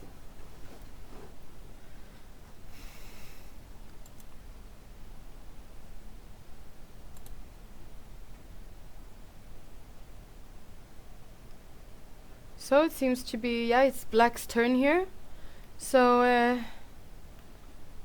but has white any ways to attack here? Is any of this knight f5 or knight takes h5, is any of this a threat right now? Seems like the king can go to h8 though. Yeah. Yes. So it doesn't seem to be so dangerous right now. I don't see any attack for white here. Yeah. White has set up the pieces in a positional way, the pawn structure positional, and black has got this knight to d3 where it's very disturbing, and it can be that black takes over here, gets initiative. Yeah. It is possible. Yeah, because as you said, white has put his pieces in a positional way and not in an attacking way, maybe. Yeah. Yes. Besides his knight and queen, but it doesn't seem to be enough right now in this position. No. Because the king can always go to h8. And Yes. as you said, the queen can also come and protect. Yeah. So, let's see. Should we just... Okay, we have another result. We have this game that we were looking here, Eric Santarius versus Nikita Meshkov's. Black won this game. Oh, white didn't castle or anything. Yes. Yes. It looks a bit dangerous. Yes. Let's just see, because we were looking at this game, so let's just see quickly what happened here. He played e4 and... Oh, this is what we saw. So a bishop there. c6. And now takes. In h3, yeah, this we had. This we had. And then knight d7. This is the position that we were analyzing. And e4. King h7, good. That's good to go away from the diagonal. Because he can just take there. He sacrifices a piece and just to get him. Yeah, this e4 is too quick. He should castle. He should castle. Black could sacrifice a piece and play positional. Yeah. And just win the game easily after that. Yeah. After sacrificing. Yes. Yeah. No, because the white king is just... He should castle. White should castle the first thing, probably. Here maybe. Here, probably just castle. Yes. And then... He has this idea. But black will then play king to h7 in that moment. Yeah. go away there, and then h3 g4 is a little bit weak, and black has okay play there. Why can... Wait, in this position after king h7, can white play this? And take on e4, Yeah. so take, this maybe this must take, I guess. Here? On Yes. e4? And bishop takes, I'm just thinking because... rook c8, something like this, and Then I wasn't sure if you could play something like this, or maybe, I'm not sure, queen c2. Just to put some sort of pressure, but like this is better than to play e4, e5, yeah. because he was just killed after that, actually. Yeah. This would at least give a game Yes, where both players had to play well. yes, So in this position, very dangerous after knight takes e5 here. yes, Very dangerous position for white, because the king is in the center. And there isn't... Yeah, the king cannot go to many places. he just So, plays rook e8, centralization, yeah. bishop f3 with idea of king g2, but now came this, yes, knight And e4. this rook gets very active as well, the rook on f8. Yes, Take so knight d1. also not nice, But perhaps he thought that he could hold this position somehow. if it's possible to. But No, this he- looks e3. very... Oh, he just like this, and then he played very strong. He didn't take on e3 to play the rook endgame, double Yeah. rook endgame. That could maybe be a draw. He played queen f4, threatens mate, and rook takes e3. Nice move there. And here, Yes, black resigned. yes, Sorry, white No, resigned. yes, yes. Black won in this Yeah. position. yes. So, because he cannot stop, he cannot prevent. No, Rook g1. Um, I mean, but well This is played by really- black in any case. yeah. White lost track in Yeah. the after in the open. He lost track somehow He of did. how to play. Yes. Yeah. And it was way too early to play e4 and e5 in Yeah, that position yeah. without castling. Way too dangerous, probably. Someone is saying that the game between Tigger Hillar Persson This could be and yeah. Bernat Serrarols is very interesting. So let's Mm. see what is happening here. We don't have to see the whole game, but we can see just the last few moves. Hillar Persson. Has he sacrificed a piece or 1, 2, 3, 4. 1, 2, 3, 4. Not yet, but no? let's see. Perhaps soon. So, A4. this was the King's Indian. Yes. Knight g4, knight h7, knight. Now he's Now he's sacrificing a piece. Yes. Is it to play e6 and have some attack, or what is Yeah. it? And he played positional after that to Ah, get the knight on d5. Interesting. that's the idea. The 2 pawns and a good position, but is it enough for the piece? 2 pawns It's 1 pawn. or 1 pawn? Yes, 1 pawn. 6 versus 7. 1, 2, 3, 4, 5. Yeah, it's 6 versus 7. Yeah, No, bishop g5. Yeah, he played bishop g5. interesting. So it's 1 pawn for the piece. Yes, Bishop g5. bishop takes d5. But okay, yeah, you're right. He will Then get this pawn. He as gets well. 2 pawns, He gets and 2 pawns. and then knight e7 looks okay. Knight e7, Yeah. bishop g5, and knight takes g5. Yes, Yeah, now he cannot take here, of course, because of the pin. yes, So he must take on g5 first. Yes. Knight takes g5. Oh, and bishop takes a8. This was hanging. This happened. Yes. Yes, okay, so wait, so did he have Yeah. to lose the exchange here? Black? If black can control the white squares in that position afterwards with the bishop and the queen, and with the knight as well. Then he will have a strong attack on the long diagonal. Yeah. No, yeah, of course. This pawn on c4 is also hanging, and. But was it necessary to play knight e7 here? No, perhaps not. But what to play? But he plays for the squares. Black plays for the squares. Yeah. To give up the exchange there. So have 2 pieces for the rook and but 2 pawns as well. But here e6 is a big threat. Yes. If take, then we'll take back, and yeah, king is weak, and if f6, then we're winning the queen. So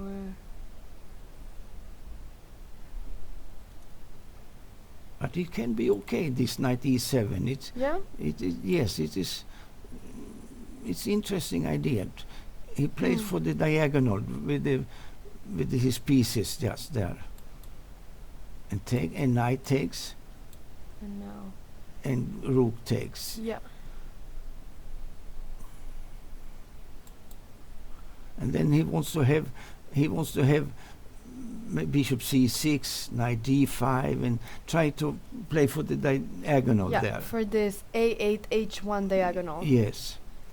But now it came probably a good move f4 to disturb the knight right away, so he cannot use it for attack. Otherwise it could be dangerous if white could get this diagonal and have knight h3 or knight f3. It could be dangerous at some point. Yeah, yes. So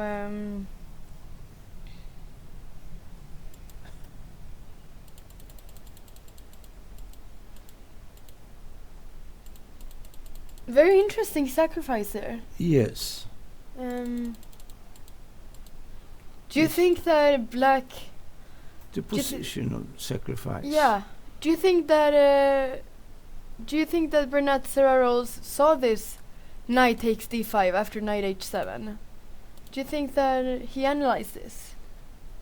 Maybe not, but yeah, maybe white has other ways to attack on the king side, but the bishop is blocking the f pawn, so it's tough to get f4, f5 in. So maybe this is the only way to disturb somehow, because white has a harmony in the position, but I don't see exactly what he could have played there if he doesn't sacrifice. Probably I would have been afraid to sacrifice that, but what makes an other useful move? White has set up the pieces in order to sacrifice. Yeah, this is the perfect moment to sacrifice. Yes. So let's just see how the game has proceeded. So f4 was the last. Yes. So now the knight needs to go somewhere. Yeah. Question is where. Yeah. Has to probably because from e4 it looks quite dangerous. I mean, it's losing a piece probably. Almost, at least. So knight e6, but if knight e6, then this f pawn could become dangerous at some point as well. Yeah. So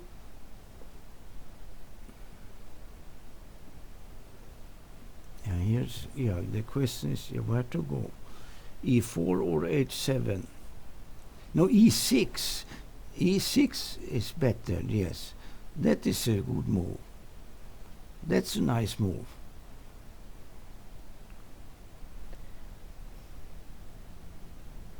Okay. Yeah.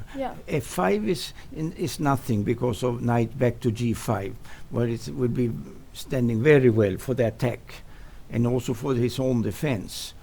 So, and it's not possible to play d5 either, because you can take with the knight and then to cover d5, I guess. Yes, I guess so. Or is it possible to play this d5?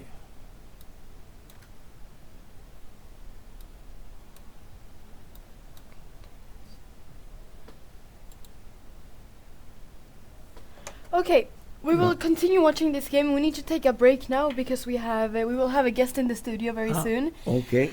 We will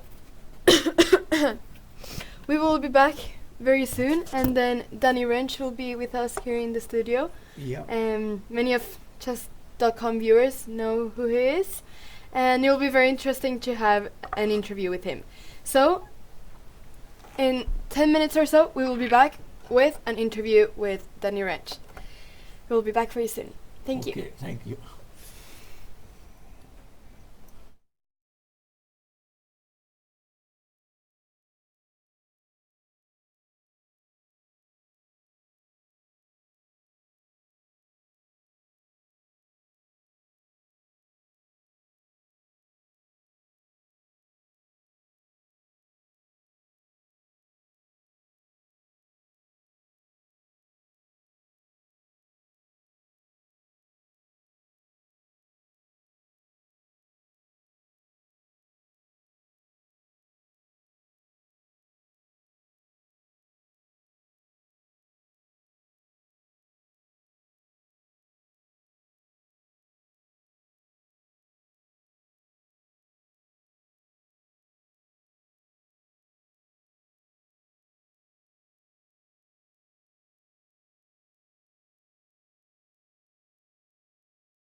Welcome back.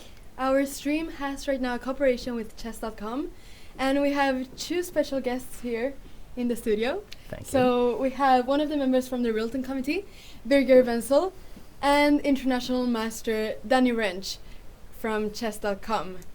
So this is why we have the headphones on. Yeah, so Birger, tell us, what are you doing in the Rilton Committee? Oh, well, basically, I'm just having ginger shots with the GMs at breakfast. That's what you're doing. Yes, no, I'm in here, among other things, I'm in charge for inviting the Grandmasters to the Rilton Cup. Okay. Yes. Yeah. And Danny, now that we have this cooperation with chess.com, would you like to tell us a bit of the statistics of how many members in Sweden play online on chess.com?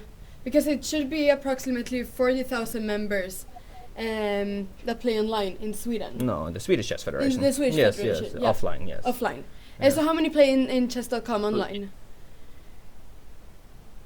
Thanks for having me. And Yeah. we have a lot of members in Sweden, Yeah. actually, and a growing user base. I can tell you that this month we're actually on pace to probably have more new members sign up from Sweden than we've ever had in a previous month. Likely, maybe thanks to the Rilton Cup here, and some of the growing momentum. But a very active user base from Sweden. Without getting into the different types of users we have, probably not too much I can totally share there. I can say that overall we have, as you said, we're talking about some of the most active clubs. We're getting ready to have the Wasabi's club team sort of but a really good cooperation building into the Pro Chess League that's starting this year very soon in January. So we're pretty excited about the partnership and our different visitors we have from Sweden. It's more than 40,000, I can say that. So yeah. That's a lot of people that we have here then that are playing online. And in Stockholm, we have the Stockholm Chess Federation has around 21,000 members. Out of, how many would you say in Stockholm play online? Do you have any statistics on Stockholm? I don't actually have any specific statistics about Stockholm compared to Sweden overall, just based on how we can kind of measure our users and also maintain their privacy and all that stuff. But I can say that I think the most important thing is we've seen a massive increase. Right now, we're just seeing a massive increase in chess online in general. And I think that one of the exciting things about this type of event as a great relationship with the Stockholm Chess Federation and with all the things you guys are doing there is that it helps to kind of transition a little bit, or I wouldn't even say transition, I would say it's more like merging, because one of the things we learned about chess.com is how many people will want to play just a few games of chess a day on their phone, or maybe log in to solve a couple puzzles, but they've never played in a chess tournament, and maybe they never will. But this type of event helps connect our audience, the people that maybe previously only played online, with what's going on, OTB, right? And for those of us that have been in the chess world for a long time, it feels awkward for us to say things like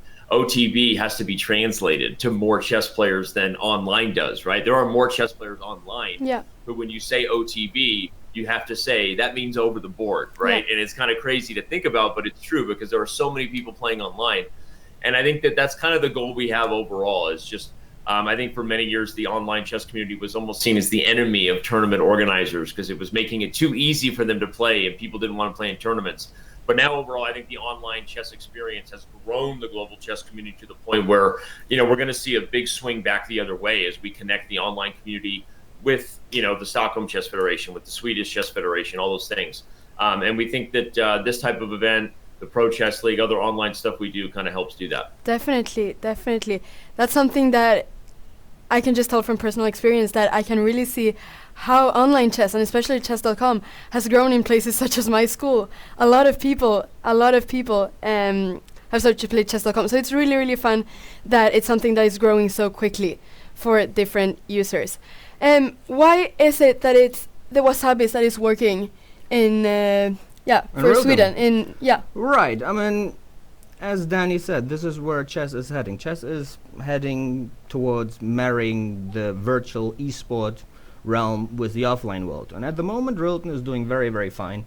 Everyone is happy. There have been no complaints. This tournament is almost booked out.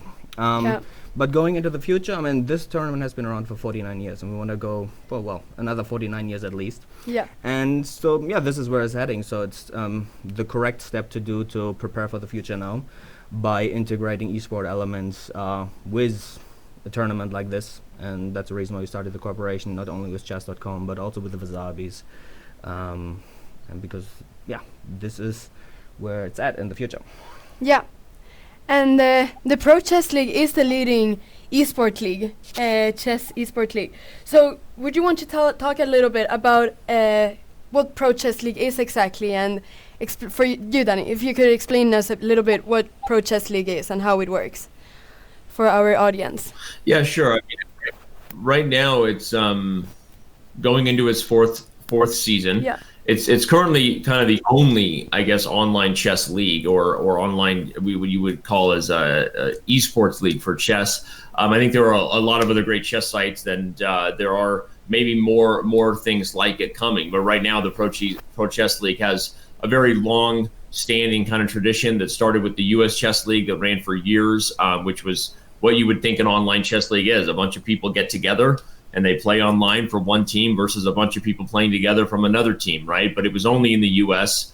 My partners and I reached out to Greg Shahade, an international master who ran the U.S. Chess League, and were able to kind of work out a partnership where we acquired the U.S. Chess League and brought it under the chess.com kind of family, and had some big goals to make it bigger than it currently was. And so part of that was going global. Part of that was just getting more of the world's elite competing. Part of it was adding global free agency like other leagues have, where obviously you see in all types of premier football leagues in Europe or any other sports. I mean, if you're talking baseball in the U.S. or the National Basketball Association, right? You've got players from all over the world coming and competing as sort of free agents, right? So you don't necessarily have to be from Los Angeles to play for the LA Lakers, right? And I think that our goal is to use technology in a way to connect people with the biggest chess stars in the world in a way that it was never able to be done before. I mean, one of the things we know as a chess tour, you're there, and if you're walking around the hall, sometimes it doesn't have the most intimate environment where you don't even get to be as up close to the top players as sometimes you can feel online when you have Hikaru Nakamura's face next to Magnus Carlsen's face playing in the Speed Chess Championship or in the Pro Chess League, right? You can really see their emotions and their reactions to different things. So I think in some ways, the technology has allowed us to provide a more intimate view of the best players in the world than it previously did. So about the Pro Chess League specifically, this year we actually did some restructuring and really after doing it for 3 years, I feel like we had a lot of information. We kind of knew what the viewers wanted, and we made some changes to really help us tap into what we feel is the most important thing, that every country has one sort of clear team to rally behind. Obviously the Wasabis there in Sweden. We have one team in Germany, one team in France, right? So it really gives the fan base something to get inspired about and kind of root for.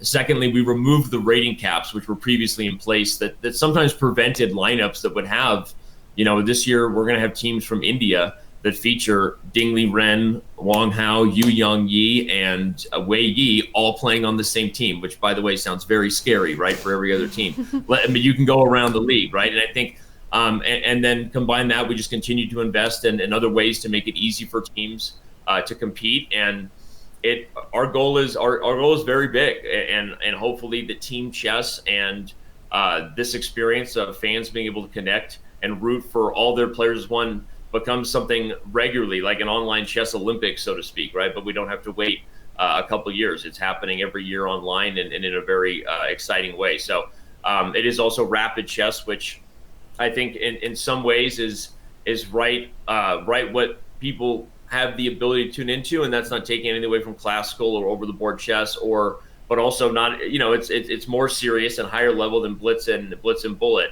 We see a lot of players using high level preparation with a lot on the line, and those games are gathered and put into ChessBase and the databases people study from. So it's a very serious league. I think the players really love it. It's convenient, it's easy, it's fun. And like we said, it brings the best players in the world together in an online format that never existed before. And the time control is 10+2. And normally. This year it's getting even a little bit faster, which is still rapid according to the FIDE rules. It will always be rapid. Previously, it was 15-2, and then we used the 10-2 time control in some of our special events. But this year, we're transitioning to the 10-2 time control, which is pretty much the fastest time control you can have and still be considered rapid. And we're pretty excited to see how that makes it even more entertaining. Okay, so there seems to be a lot of goals and visions with Pro Chess League. Could you, Birger, tell us a little bit about the visions for Wasabis in the Pro Chess League? Yeah. All right, let me tell you about our mindset. Our mindset is that most people are bored out of their minds at all times. It's nothing politically correct to say, but it's the truth. And there's another business mindset that we copy, is that if you have a food stand, go in front of a hungry crowd.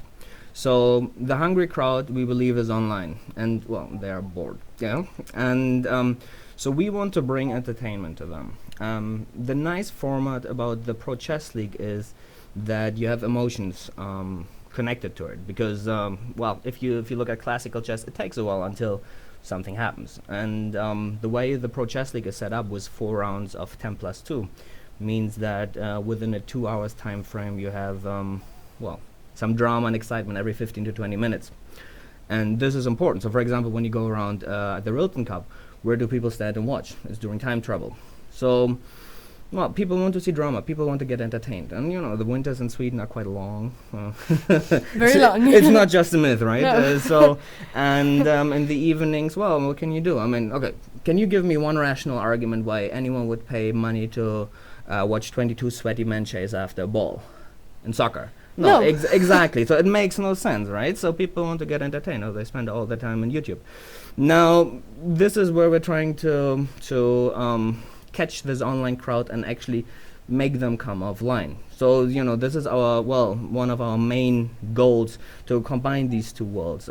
This is why both the Swedish and the Stockholm Chess Federation are very, very supportive of us, because they believe in this concept. I mean, if there are, well, 2, 3, 4 times as many members online than there are offline, there is something wrong. So, I'll just give you an example. A couple of days ago, I was at a birthday party with, well, no chess players. I was right in the center of Stockholm, and I casually mentioned, well, the Wasabis, and turns out this... Of course. Of course. I mean, what else would I do at a birthday party, right?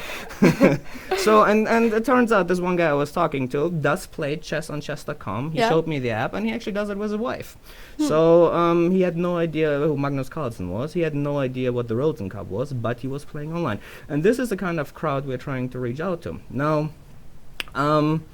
with this format and with the entertainment that it can bring, we decided to have events as well, which we will maybe talk about a little bit later. But because, you know, this is about marrying these two realities, bringing them together. And I think this is where it's at, because in Sweden we have all this technology. In Sweden we have a very open-minded society about this, and yeah, our assumption is that this is going to be a huge success. We might be wrong, but we don't think so. Yeah. And you don't want to tell us a bit about the events that you have planned? Of course we can tell you about events. Yeah. I mean, one of our aims is also to get more women into chess, Anna. Yeah. What do you think about that? I think that's very You important. need more girlfriends in the chess world, right? I do. Exactly. So, and we are actually going to be cooperating with a certain Pia Cramling, Anna's mother, and you're also going to be involved. So we want to bring more women to the offline world. So how do we do this? I mean, it's hard to for a guy, it's hard to enter a woman's mind, or a girl's mind. So we thought, what's the fear or frustration that they have to enter a chess tournament? Well, okay, there could be an overload of guys trying to hit on them. That might be not politically the most correct thing to say, but okay, never mind. Well, and there are also no other women, so we will try to set up live events with live commentary, and before that we are actually going to have meet and greets events with Pia, at least for the first 2 rounds, which are going to be on January 9th and January 15th in Stockholm. And then afterwards, a group of ladies can actually attend our events and see how it is to experience the same type of emotion that you experience when you watch football or hockey. Soccer and hockey. And yeah, hopefully this is going to be good. All information are on swedenwasabis.se, and we will have, for all the 7, they're going to be 7 rounds during the regular season, and every week, mainly on Thursdays, but sometimes also on Wednesdays and on Mondays, we are going to have events somewhere around Stockholm, where later on we're gonna spread out over the whole country, but for now, since we're based in Stockholm, we're Of course, focusing Wasabis are on based in Stockholm. Stockholm. Yes. No, well, we're not based in Stockholm. And Niels Grandelius is gonna play out of Copenhagen. We have Bassem Amin, who's mainly going to play out of Egypt.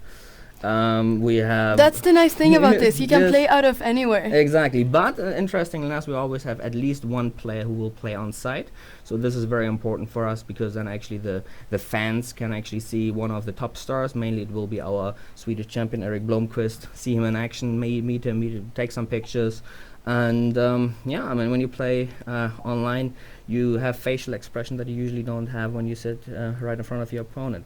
Yeah. Another thing that we will try at the event is we will try to have esport tournaments in reality.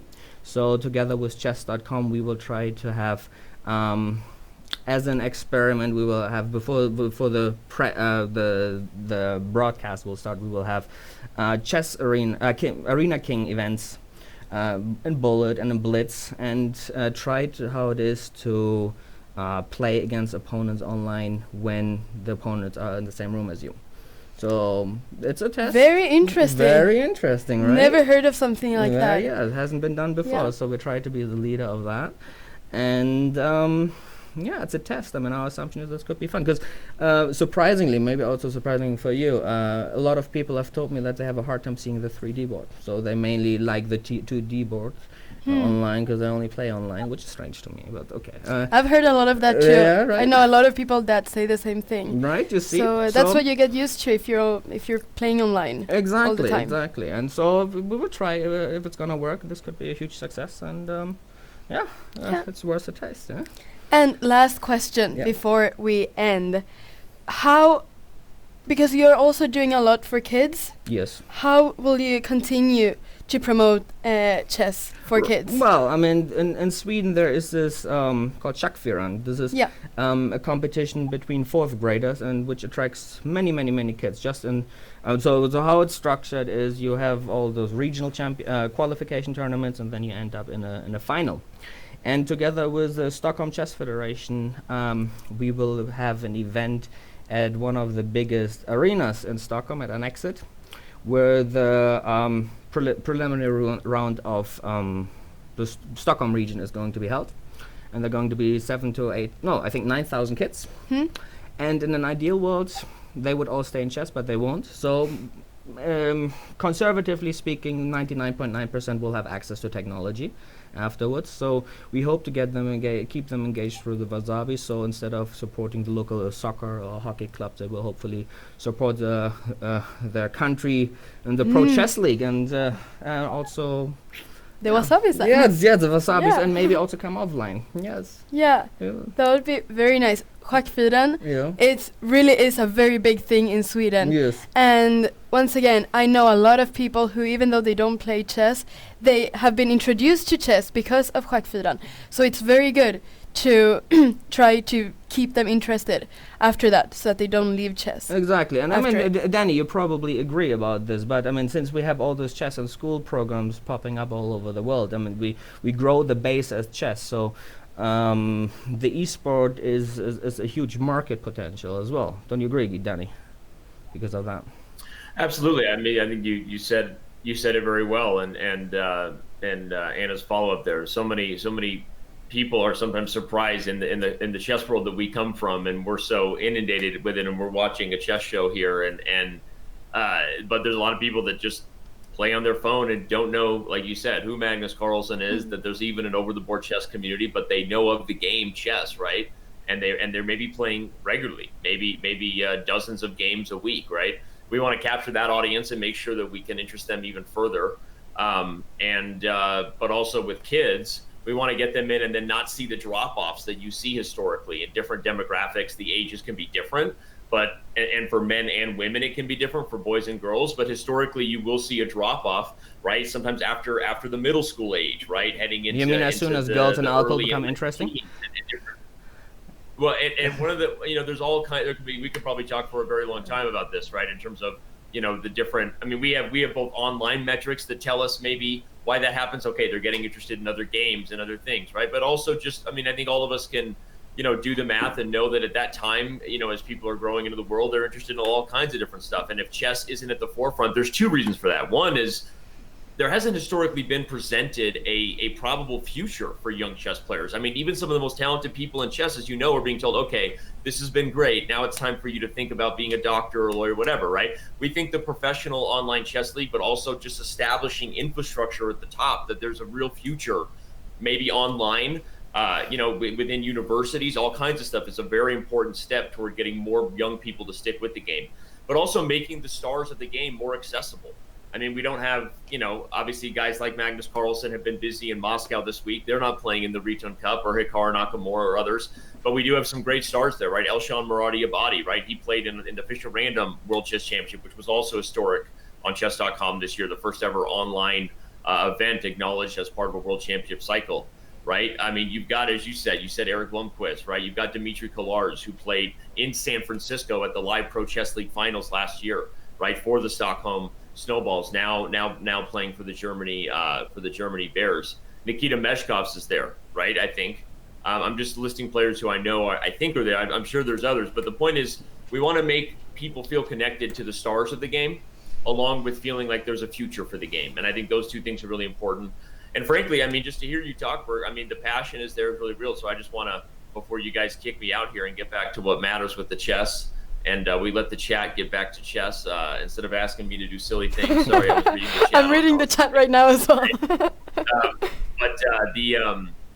I'll just end with saying, I think, Berger, obviously your passion, we can hear it in your voice, and that's amazing. I think obviously it's something that the Stockholm and Swedish chess federations respond to. They see the online chess community growing, and I think you made a great comparison, right? Where people are eating instead of, I'll use a different analogy we use online. Rather than going into someone's home as a salesman and asking them to leave their home and buy something, find a way to bring them value and make them feel comfortable where they're already enjoying their life, right, in their home, in the comfort of their couch, online, right? Find a way to make things accessible without asking people to change their environment, rather than believing you have a better way to do things and having to sell people and convince them of it.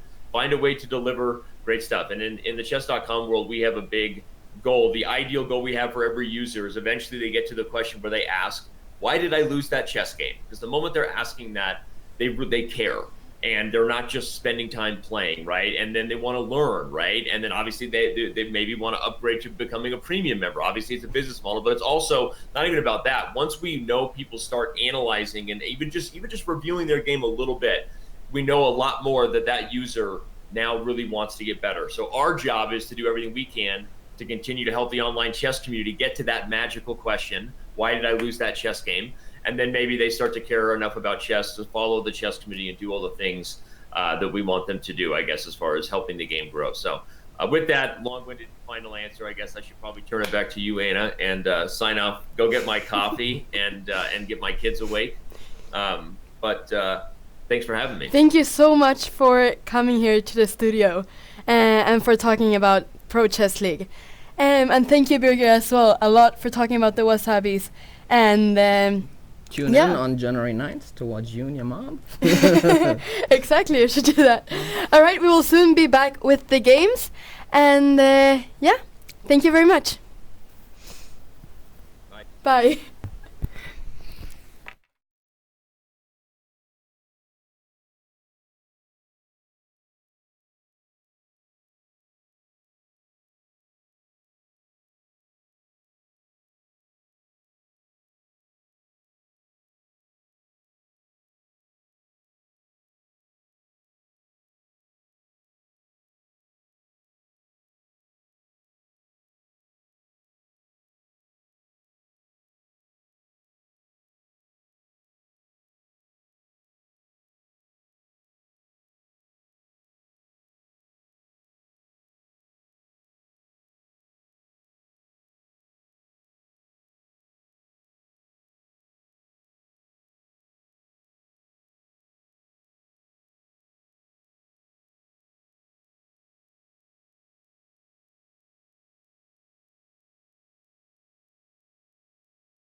Welcome back. We will now continue with the commentary, and Ulf is back in the studio now. So I thought that we would go. There are some results. We could just say the results that have, what has happened while we were away during the interview. But one big result here is board number 5, where Jesper Thibault won against Tor Kassen. So we could just see very quickly.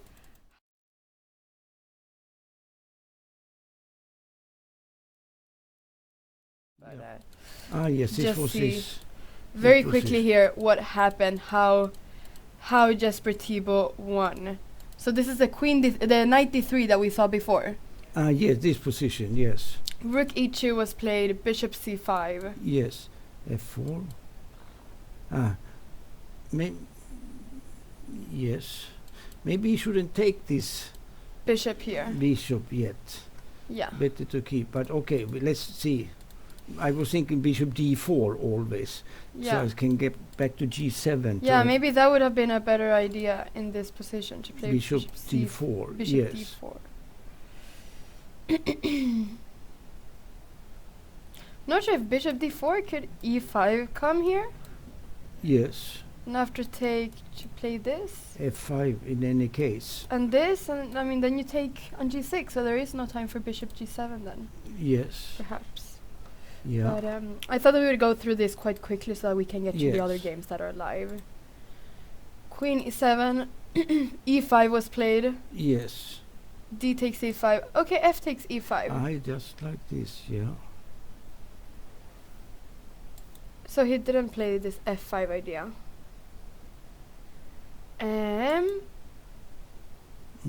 E6. Took. Yeah, we will get a deeper analysis very soon because Jesper Thibault will join us in the studio in a bit to show us his game. So let's just see here which the last few moves were. So black exchanged the queen here, but this pawn has been lost on e6.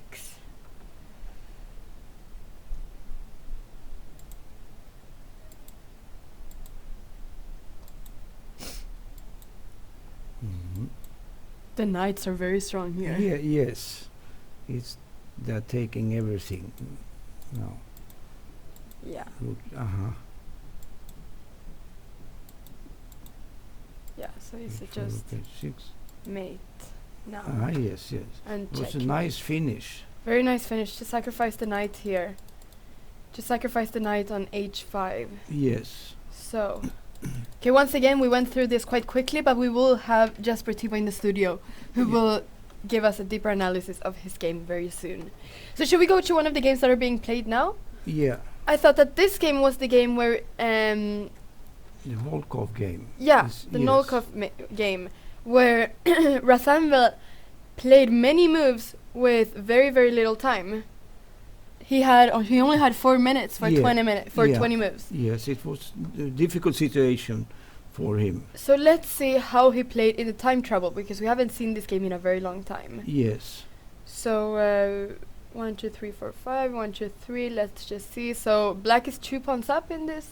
Yes. 1 pawn up in this position. Yes. Now it looks like it should be winning for black, I believe. Looks very dangerous for white here. Yes. Yeah. But let's see how he got to this position. So we saw this. Yeah, this. Rook h2. Bishop there. Bishop d4, yes. And f6 now. Yes. This is the... To create counterplay here. Yeah. As we were saying before, to open up the position. Rook e2. So the rook went from g2 to h2. No, from f2, sorry. From f2 to h2 to e2. Yeah, here, this... I don't know, rook e2 doesn't look so strong. Yeah, thinking I was maybe also not so good move. I was thinking about the move like c3, but it is not so good either. I guess, but threat can be in this position to take on e5 one more, maybe, because if take on f6, he took with g takes f6. This is the position changing character.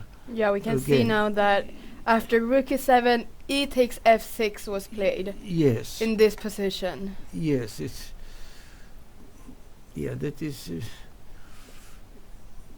little bit dubious. Maybe he should wait here. Maybe, but which move to play? Because the bishop can come to b5 or a4 sometimes to attack the rooks to disturb. Black has this such kind of move, and but white to take no. I don't like to take on f6. I don't like this. So you think it would be better to keep the position as it is now in the center? Yes. So white can recapture with the knight on d4 on e5. I mean on e5 with the knight. Yes. Yeah. But black has his ideas. Also with bishop e8 he has idea to attack h5. That's also coming up. Yeah. And Definitely. Yes. This pawn could become weak on Yes. h5. No, black is probably very okay here because all his pieces are standing well. Well placed, yeah. Yeah. No, yeah, this knight on e5 on e4 is very good.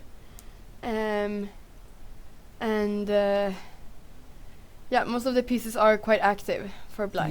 Yeah. So the rook could at some point very easily double on the f file. Yes. But let's see what happened. So he took on f6 and g takes f6. Yes. Because he wants to open up the g file. Yes. And put some pressure on g3 probably. Yeah. So bishop took. Uh-huh. Bishop takes c5 was played here. Yes, and queen takes, king h2, okay. Queen takes, king h2. Bishop e8. Attacking h5. Yes. H4. And h5 was not defended. Because it's hanging on e6 also. Because it's hanging on e6. So he played what did he do? f5, yes. Yeah. The knight is good on e4, a very strong piece. Very strong piece. I'm wondering, in a position like this, but g4 would make the f4 pawn, of course. It would be lost. And yes. Yeah. No, this looks quite dangerous. Yeah, g4 cannot be played because the f4 pawn is hanging. Yeah. So... actually, could g4 be... because the e6 pawn is also hanging after. Yes. I'm just thinking if white should now try to do something before black... Yes, I don't see because the h pawn is loose and the two rooks are standing badly now. This on d1 and e2. Yeah. They're standing on their own feet, so to say. Yeah. This knight is not going anywhere. Either. No, It's no. staying there. Very annoyingly for white. Yes, Staying there. if white would have given, for instance, before an exchange on e4 maybe for a pawn, before black had played f5, something like this, maybe with some practical chances to fight like that. But now it's not possible to do that anymore. No. So now black is better, this is clear. Let's see what happened. So Yes. rook d3 was played, bishop takes h5. Rook e3, yes. So this is how white lost the pawn. Yes. King h7, Seven, c3. c3. b5. Okay. Bishop g2. Rook g8, improving. And now White had enough of this knight on e4 disturbing, so he took it. He just took it. Yeah. No, it's normal. This knight has been very annoying on e4, so makes a lot of sense. Bishop takes e4, f takes e4. Yes. Rook d2. Yeah. And here it's a one pawn more and a good position for black. Yeah. So that we see how he continues here. Bishop g4. Yeah, looks good also. Looks very good. Yes. Someone is asking if we read and take questions from the chat, and yes, we do. So yeah, you can always ask things in the chat. Of course, we cannot be answering questions all the time, but you can always suggest things in the chat, and I typically read most of the questions here. So and it's only nice that it gets interactive with other people as well. So yeah, can always ask things. So bishop g4. Yeah, bishop g4 was played here. King g1. Yes. Queen d6. Yeah. Yeah, black wants to play e5 one moment to open the f line as well. It is good. Well, first he played rook g7. Yeah, he wants to open up the f file. Yes. Yeah, so we can see that. Oh, many moves are coming in. This Yes. is moving all the time. Okay, rook eg7, rook h4. And E5. Yes, this is good. F takes e5. So now he's opening up the f file, like we said before. Yes. Queen takes e5. Also got rid of his double pawn here, so now he's just a pawn up here now. Yes, yes. It's a clear pawn. Yeah. King h2.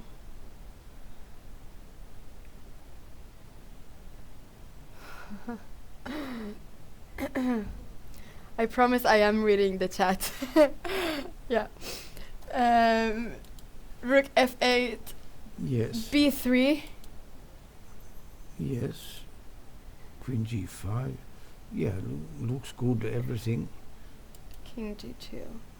Rook f7. Yeah, now, yes. I mean, now this is just... Yes, this should be winning. Yeah, it's very dangerous, this, yeah. Yeah, I mean, there isn't really any attack on the h file either, which is the...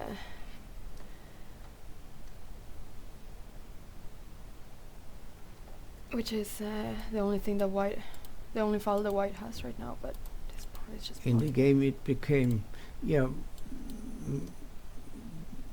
worse here when white played a4, then black could play b4, and now when this is taken, the knight is loose on d4. Yeah. It would be better to have, let's say, if white has b4, and so the white has one good piece. It is knight on d4, defended by a pawn.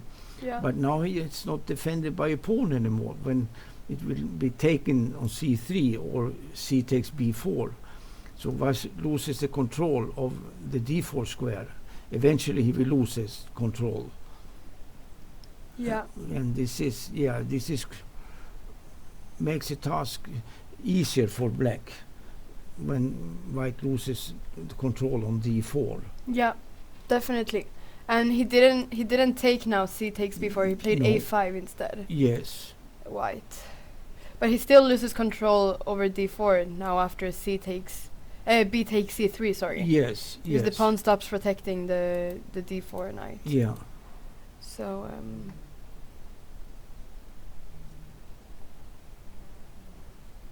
yeah, and as someone said, taking on c3 also gives black 2 passed pawns in the center. Yes. Very strong. Yeah. Very strong. Yes. Yes. So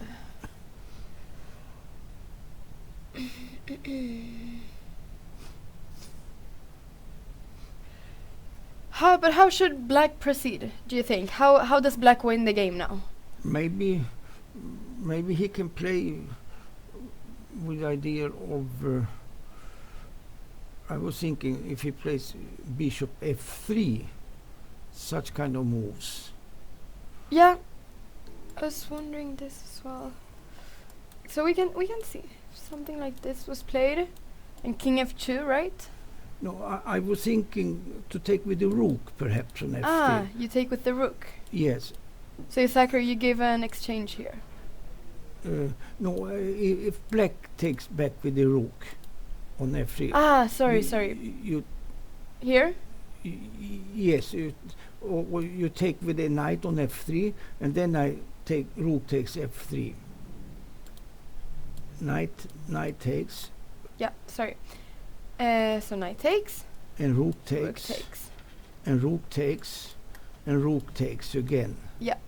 Like this. The queen has to be passive on e1 because g3 is hanging, and it's if it takes on b4, maybe I can play rook takes b3, for instance.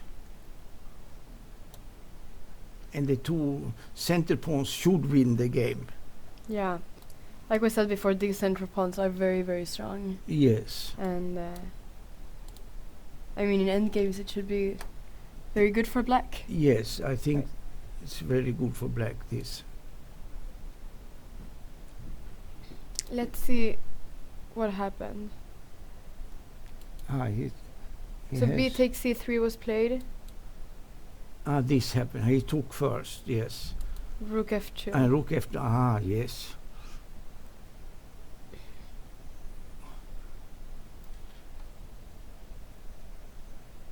He played king g1. He didn't want to play queen takes f2. Because if he takes twice, then there's queen this. d2 check, winning material.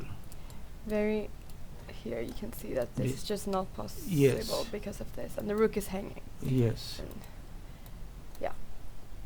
cannot play knight e2.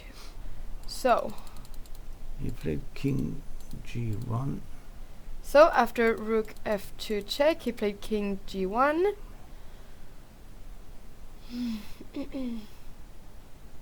He can play rook f1. It is quite easily won also. Rook f1. Take. King takes. And queen d2. It should be quite easy. Check. Check. Maybe just king back Where? to g8. Yeah, there is no check here anymore. So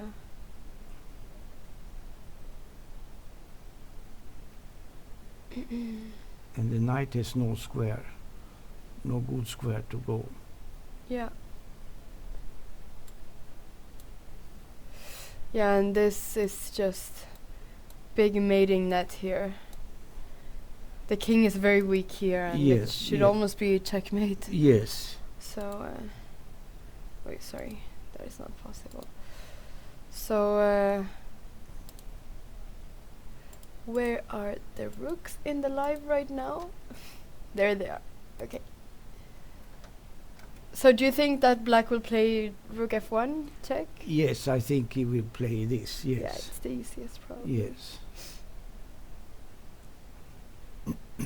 Also, someone is asking if you can play queen e5 in this position. Also good. Very good move too.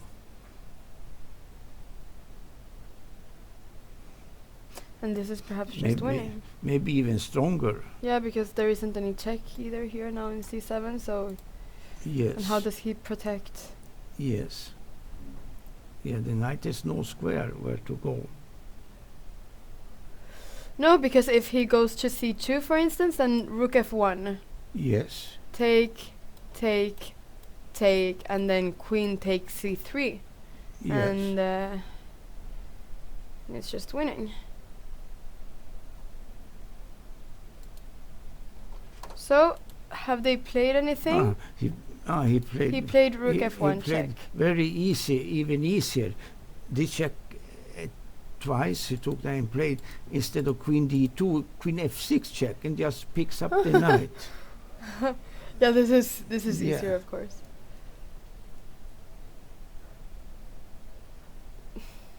And now you'll just pick up the knight, right?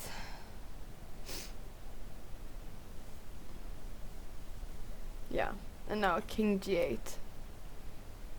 Probably. Yes. This will be mate. Yeah, it will be made. And there are no checks no. either after king g8. So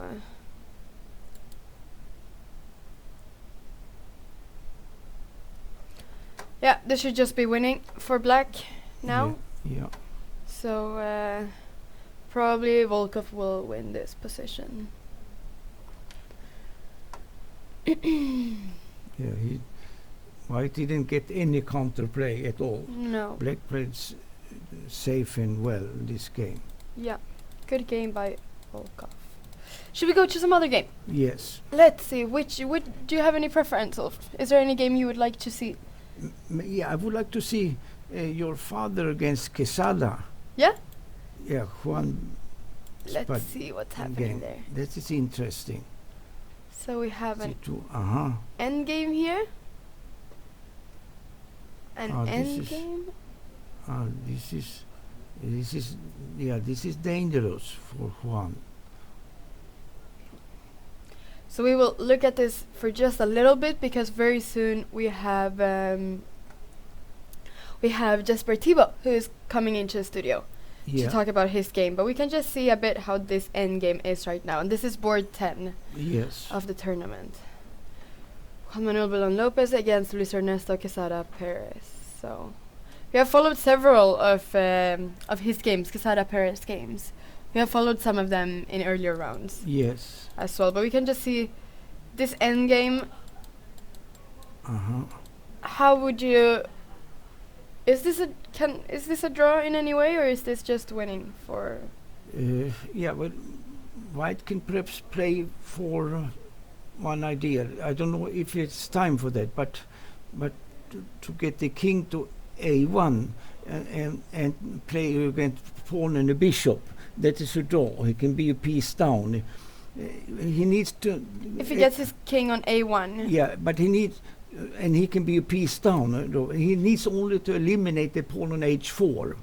Yeah. If he can eliminate that, this one. then black has a long square bishop for a1. Yeah. And so the stalemate positions. But I think that is the only way to make draw that way. But it was good, the last move. a5 was the only move to fight. So black has a pawn on white squares. So one can attack it with bishop d3 next move. Yeah. And maybe some chances because of that. Yeah. And the king is close enough to the h pawn in order to control that one. Very active king. But the white king is very active. White king is more active. But when the h pawn when black threatens to push a pawn, the king must be able to come to stop it. Yes. So where is the bishop going? where is the bishop? Is it going to f1 to protect this pawn, or where is it going? Yeah. Yes, maybe that is the right. Or if I go there, f1 or e6. If e6 and the king goes, take, and the king takes. Probably it is a lost game. I suppose it is lost. But to fight in the best way, a5 was a good move to fight in the best way. Yeah. To have this. Try to win the a6 pawn. Try to win this a6 pawn. Someone asked what happens after bishop g2 as it's threatening h3. Yes, after bishop g2, king f4. Yeah. And then we and go king there. g3, Yeah. and it's in time to hold there. And then with the idea of bishop to d3 and to take on a6. Yeah. That is the idea. So we can just see that then this pawn will be hanging and the king is not in time to protect it Yeah. either. And if bishop tries to protect it, then the h3 pawn is hanging. Yes. Very important. Okay, so question is where should... Oh, he played bishop e6. Yeah, he The move that you recommended. he wants to win the b pawn. Yeah.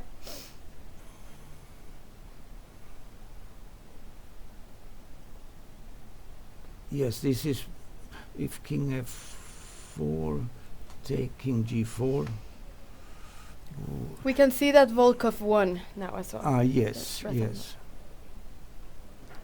The only thing is the white king needs to come back to the queen side after winning the pawn on h4. For instance, king f4, Yeah. and now if bishop takes pawn, king g4, and to take there, and then to run quickly with the king back. But maybe it is not enough time for this. But it is no other choice. Yeah. And then he needs to place his king on a1. And if he manages to do that, even if there is this pawn and bishop, Yes. it's a draw. Yes. Okay, we have the interview now. Okay. So we need to yes. take a break, but we will be back with the interview and then we will be back with more games to Yeah. commentate. Okay. All right, thank you. We'll be back soon.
We have a special guest now in the studio, just for Tivo. Thank you. Welcome to the studio. You won today against Tor Kassen. Yeah, that's correct. Yeah, and we would love to have you here to show your game and go through your game. Of course. Okay, so we can start from the opening. Yeah, let's do it. So Tor, he's quite good in theory. So I really want to surprise him. So I played the Nimso, and I never played the Nimso. Oh, so he didn't know that you were going to Okay, I played maybe know this. the last time I played Nimso was 2 years ago.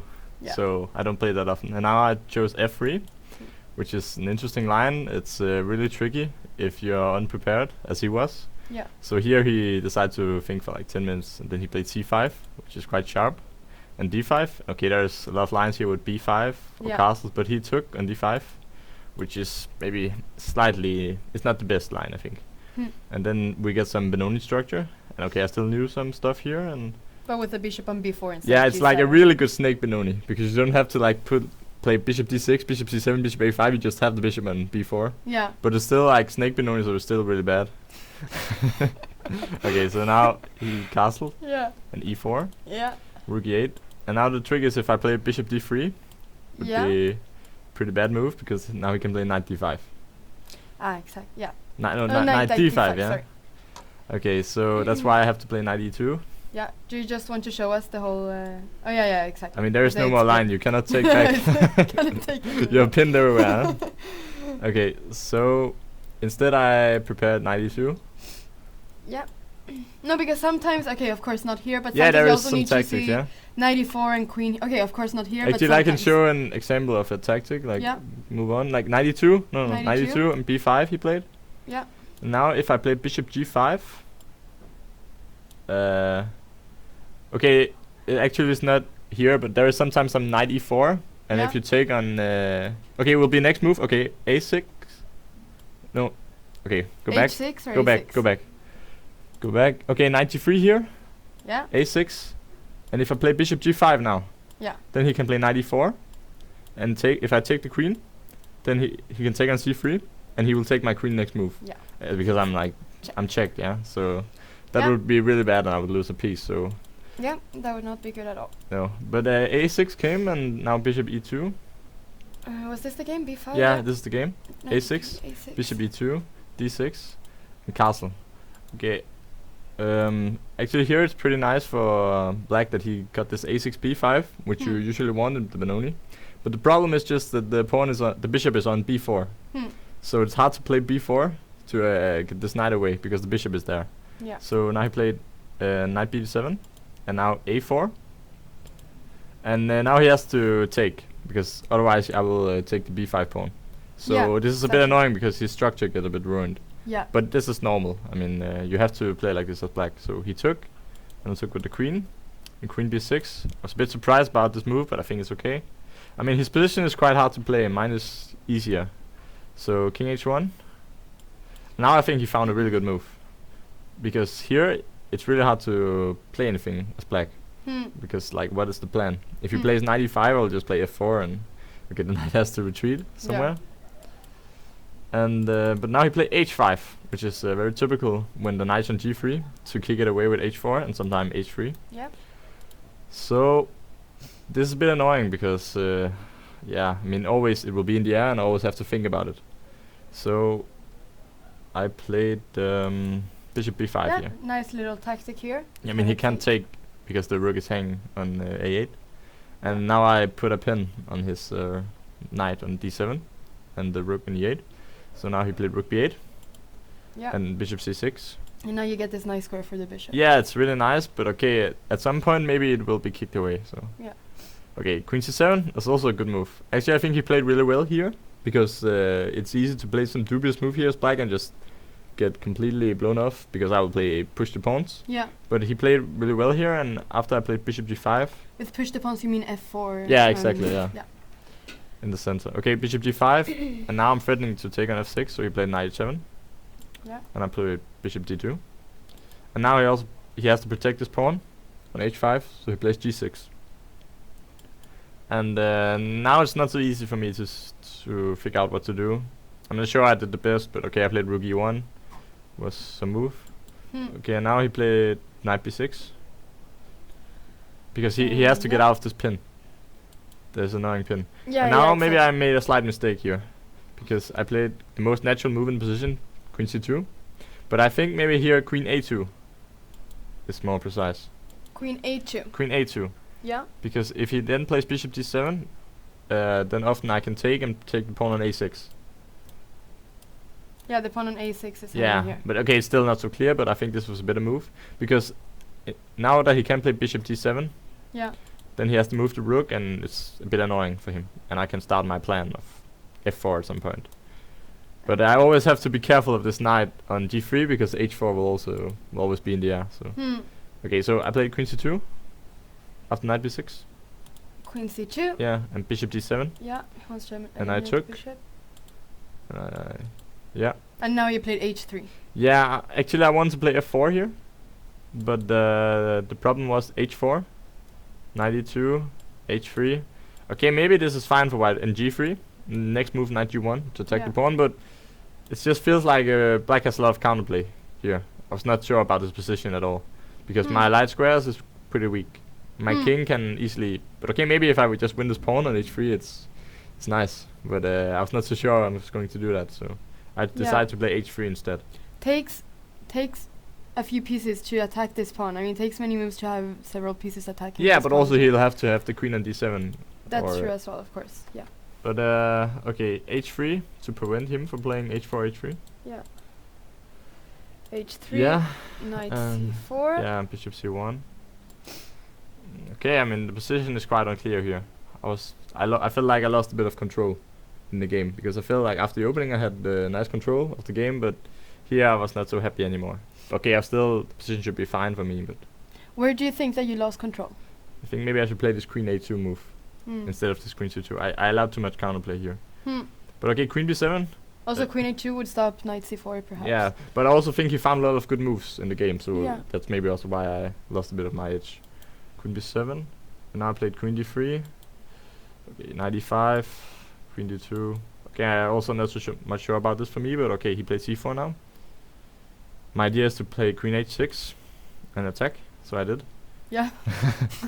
Queen h6. But now he made a mistake. Okay, knight d3 is correct.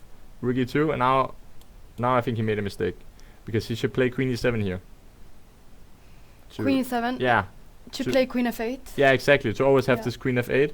And actually I think it's equal, or black is slightly better maybe, because it's not so easy for me to find a move here. And he still has a good knight on d3. Okay, black has a lot of weaknesses. The pawn on c4, a6, d6. I mean, not the best of pawns, but also my pieces are a bit clumsy here, and I don't know, I was not so happy about my position here if he would play this. So I think he should play this for sure, because he made a mistake, bishop c5, because he was not really that scared of my attack, I think, I don't know. But now at f4. One question here, after f4, this is the idea with the bishop c5, and now e5, I think. e5? Yeah, e5. Yeah, and then is it f5 you want to play, or do you want to take and f5. Yeah, this is very classical idea, and now it looks very dangerous. But maybe he should. Also, there was another line if he took on c3 instead of d. Take e5. After e5, e5 take c3, take the pawn on d5. No, e5, d5, yeah, d5, yeah, and f5. Also looks very dangerous. Yeah. Okay, I was not completely sure, but I thought it was good for me. But okay. It looks very dangerous, yeah. Yeah, it's very dangerous. So I think this was what he missed or something, because now he's a bit in trouble. Because okay, he took on c1 now, and this is not nice, because now he gave away his really good knight on d3. Okay, I took back, and queen e7. And now he was mainly expecting f5 here, where he can play queen g5 and black is better. But now I have e5. Yeah. And now everything is working in my position. Like knights is coming to e4, like some f5, some e6. A lot of good things going on. Okay, he could play queen f8 here. I think it took on. Yeah, but he could play queen f8. Oh, he could maybe. play. Yeah. But then I will take and play some knight to e4, and it's really a bad position for him. Knight to e4, yeah. So he took on e5. He took on e5. Yeah, but this is always a big concession to allow me to get these pawns. Now I took back, queen h4. Now I think he missed my move e6, because the point is, after I take on f7, he forgot his knight on h7 is hanging. Yeah, of course. So he thought he could just take the knight on g3. Yeah. But okay, this he can't play. Okay, so now I think because he needs to take back after. Now I think white is probably winning here.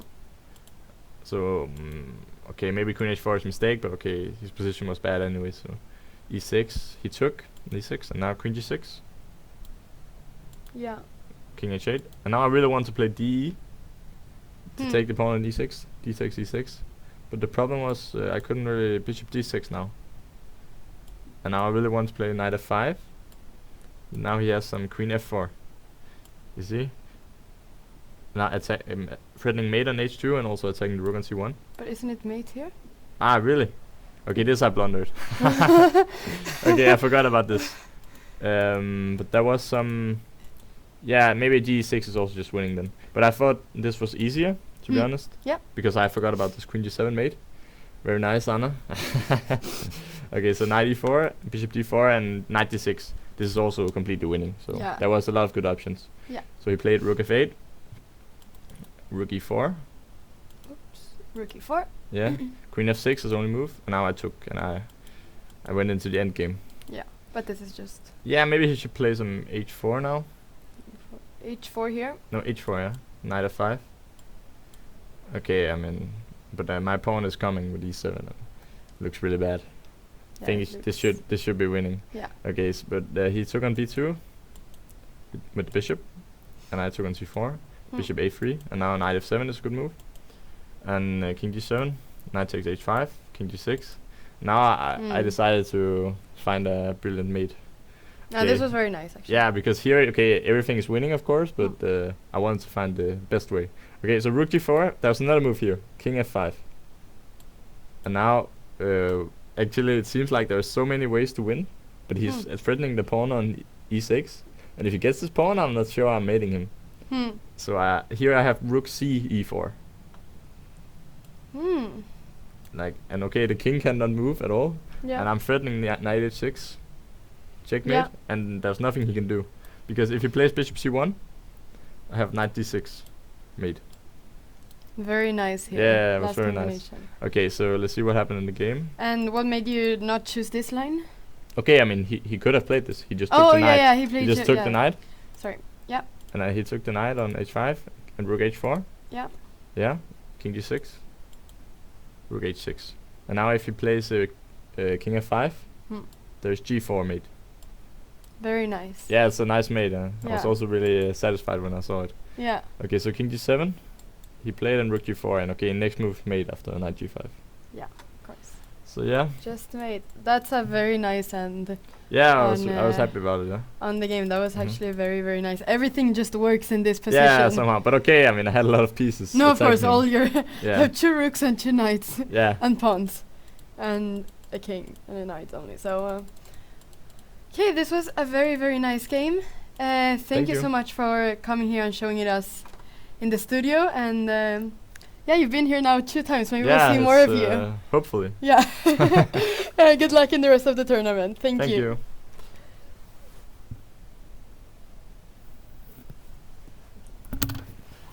Great. Thank you for coming.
Hi and welcome back to the commentating.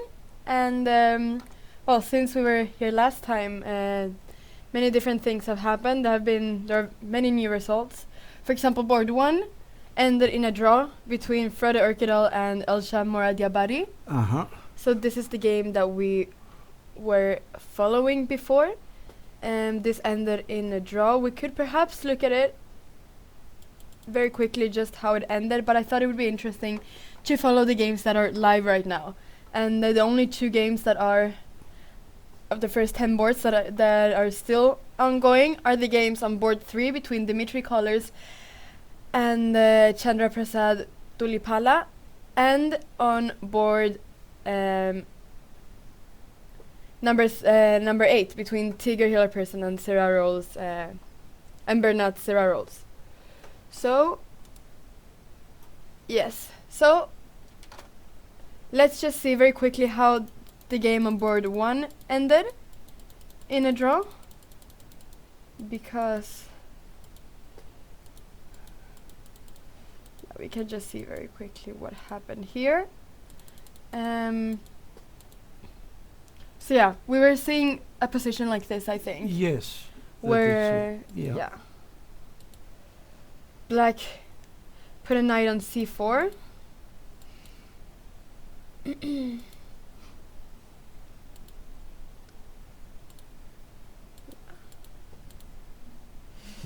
Start pushing a bit his pawn towards the king side. Yeah.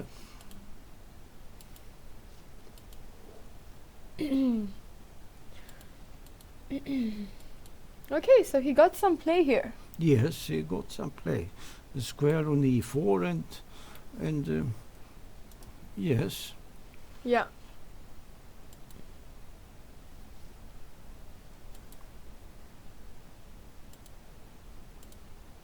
Rook g6. Okay. So okay, of course. So trying to take with the rook instead of the queen. Yes. As it can be a bit dangerous to have the queen sometimes instead of the king. So let's just see very quickly how this ended in a draw. King h7, rook takes g4, queen f7.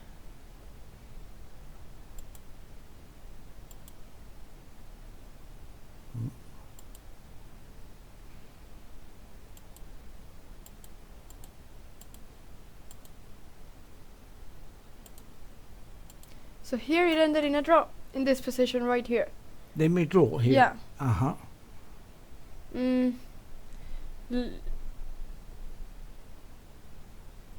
What happened? Oh, okay. So yeah, so if now knight takes, then there is check. And then you take the rook. Yes. Check here. So, okay. Okay. What do you think about this position, Ulf? Yeah, it was a good game, this game. It was interesting. And Black played well. He didn't get pressed down on c6 with isolated pawn there on c6, and he created counterplay on the king side. It was good, I must say. Yeah. Yeah. Do you think that this position should end in a draw? Or what do you think? Yeah, this is Black will take on g2, I suppose. Have to take with the rook, with the knight? Knight takes. It should be draw. It should be a draw, yes. It's very, the material is equal, and both have open kings. Or maybe it will be changed into a knight endgame. It's possible also. But I would guess it's about equal game, yes. Yeah. Okay, so it could have continued, but it was an equal game, so it ended in a draw here. Yes. Yes. Okay, let's go to games that are actually being played right now. Yeah. So, board number 3. The game between Dimitri Collars and Chandra Prasad Tulipala. Bala. So, let's see what is happening here Uh-huh. in this position.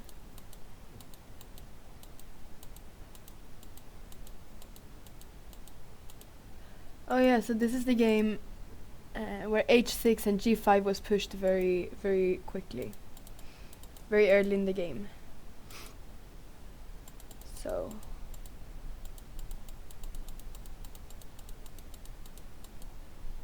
Like this, we had something. Yeah, here. yeah, we had something like this. Yes. So e5 was played. Yeah, G5, yes, necessary. So knight c7, knight c5, queen c8, queen g4, rook f5. Yes.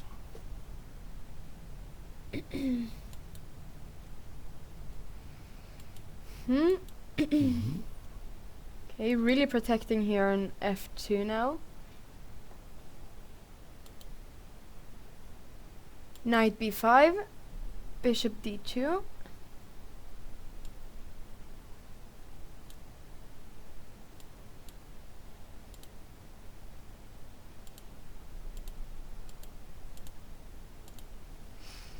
Yes.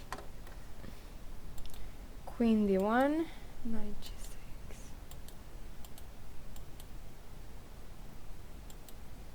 Okay, feels like they're moving their pieces Yes, just back and forth. yes. The thing is that the knight on b5, it's a nice square to attack the pawn on d4, but it's far away from the action is on the f file. Yeah. So it would be nice to have the knight on g7, for instance. It could come to f5 or h5, because it's not needed to attack d4. It's easily defended by the bishop. Yeah. The bishop on e3. I think the knight was better on the king side. This knight on b5 should probably be on the king side. Because this pawn can also very easily be defended. Yes. And And there it has no future unless it will win the pawn on d4. yeah. Yes. Queen c1, f4 came here. Yes. So queen f8, Hmm. knight c5. So the e6 pawn is hanging here. Yeah. Queen e7, g3, knight f8. Okay, so does white now want to perhaps open up the g file somehow? Yes. Yes, I think so. Okay. Mhm. Rook g7, take. Rook went back to f1. So, okay, because it couldn't go to f1 before because the rook was on f7, but now the rook is on g7. Yeah. So queen f7, king g2.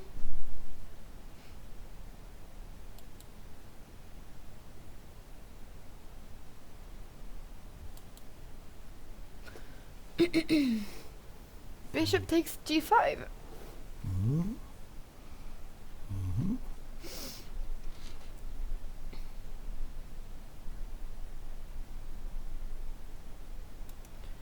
Yeah, so kind of take here because there's a pin along the f file here. So queen h5 was played. Bishop h6. Now things are happening here in this game. Yes. Before it was a lot of maneuvering and yeah. going a bit back and forth, but now something's happening. So Takes on d4 on g4. yeah. Takes. And queen. Wait, sorry. Can I just? Yes. What happened if? Oh, the bishop is protecting the queen, so you can just take here. Yes. Okay, and it's a better endgame.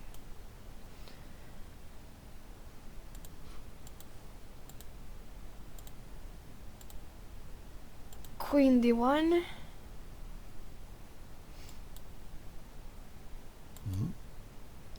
Queen took on d4. So many pawns are hanging here. Okay, what's happening? Let's just Queen d1.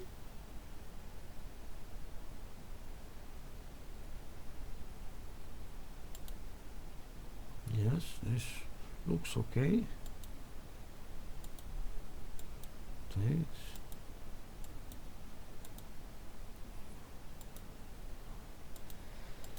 Yeah, and King e3, and this is the position right now.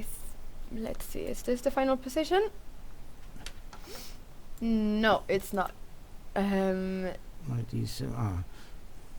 Yeah, so King e3 was played, Knight f5 check, King f4, Knight e7.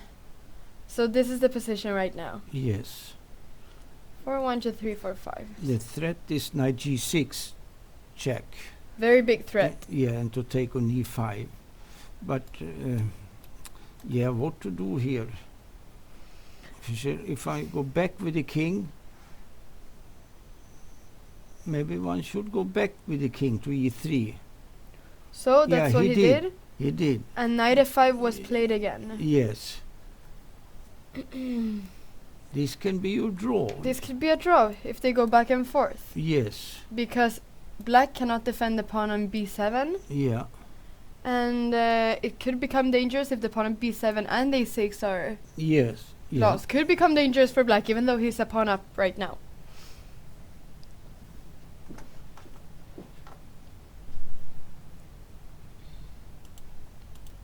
So do you think this will end in a draw? Probably it will be a draw. I was thinking if white could try king d3 instead. King d3. Yeah. But then taking the pawn, I guess, and takes. And if there would be some chance here, how this To play knight c5. Yeah, that is. Maybe knight e4. We have knight e4. Yeah, this is good. No, then knight. Well, Then knight. there's check. Check. Yes. Where does the king go? So. But it should also be draw, I guess. King, king there. King here or here? Maybe there. e7? Yes. Take. And then knight b8. Then there's knight b8. Then knight b8, yes. We can have this position. And black to play here. And if this? Or like this. Because I was thinking that I want to place the king. But then there is check here. Okay, so perhaps not.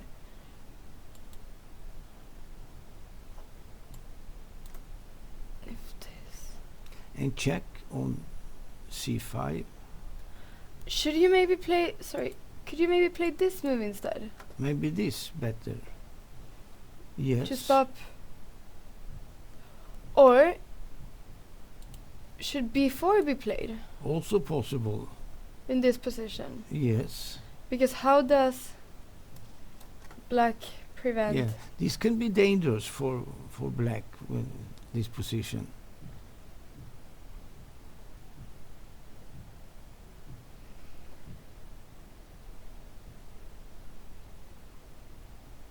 Maybe can... Just thinking of go here and here. Wait, sorry. And here. You go here, and if there is knight here. I was thinking, sorry, if knight here. Yeah. And knight here. This. And if this, I was... Oh, sorry, I was thinking about this move. Mm-hmm. Yeah. And then they have to maybe king c5. How is this? And then go back. You can go back. But okay, maybe this pawn is just too important. Maybe this pawn will just promote. Maybe the pawn is dangerous. The pawn. mean, yeah. So maybe these pawns, they take quite a long time to promote these central pawns here.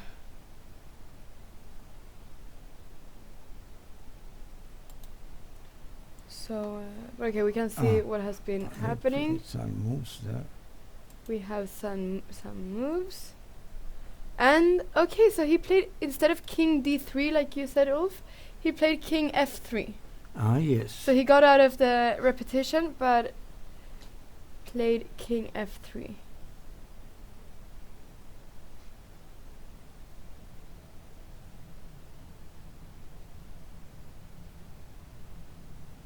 But how is this position now? That's the question. Yeah, how is this?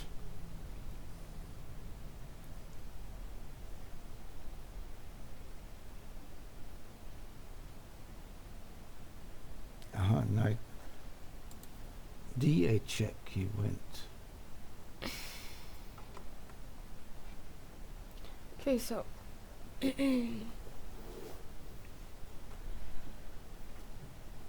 so where should he go with the king now? I think to e8.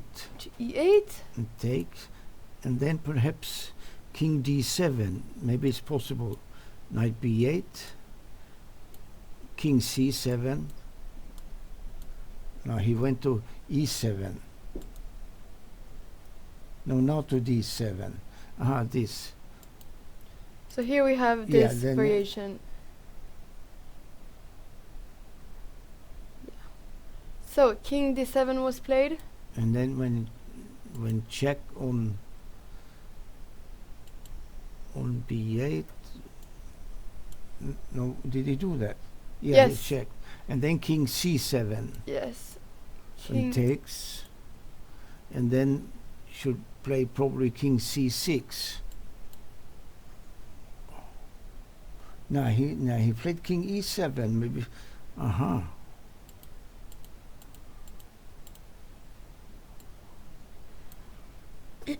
then it will be a pawn up for white. King e7, take on e5, and then we move the knight. Oh no, it is check. It is check, and then comes knight c6. But then b4. Yeah.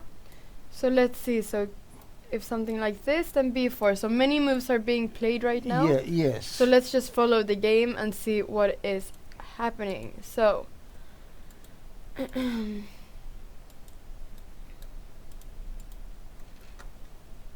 knight e5 was played. Let's just follow the game and see what's happening.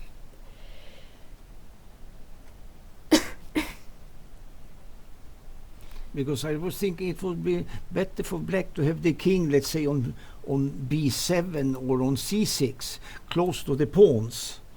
Yeah. To cover there, because this is not, because white has now a g pawn and two queenside pawns. He can run on both sides, so to say. Yes, definitely. And the king can only defend on one side. That's the problem. Yes, yes.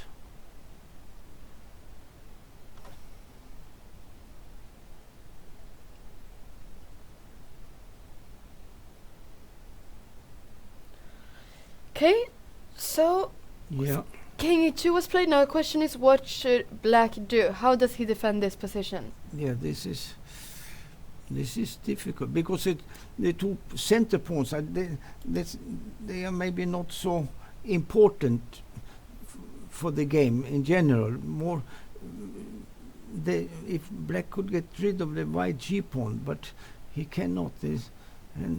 But on the other hand, let me see, what is the threat here? What is the threat?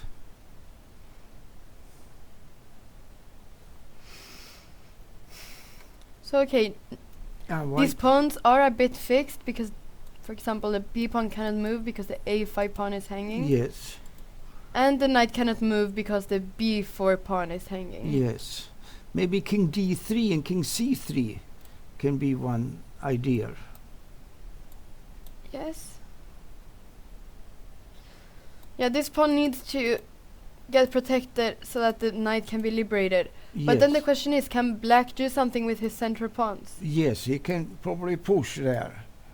Yeah, he pushed e5 right away. He needs to do something. Yeah, probably it is enough. This Do you think this is a draw? it most likely a draw. I think so. Is this g pawn dangerous? Not so dangerous, I No. think, because if I cannot use the queen side, the pawns there and the knight, then black is just waiting with the king on the g line and keeping the pawns or advancing the center pawns just. So white cannot be active with the king either. Yeah. Then it will be an easy draw for black somehow, yes.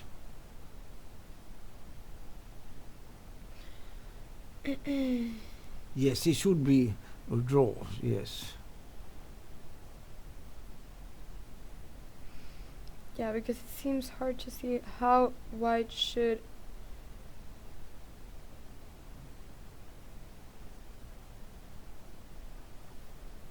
See there, she made some more. How is something... Wait, let me just... See? How would something like knight c7 be here?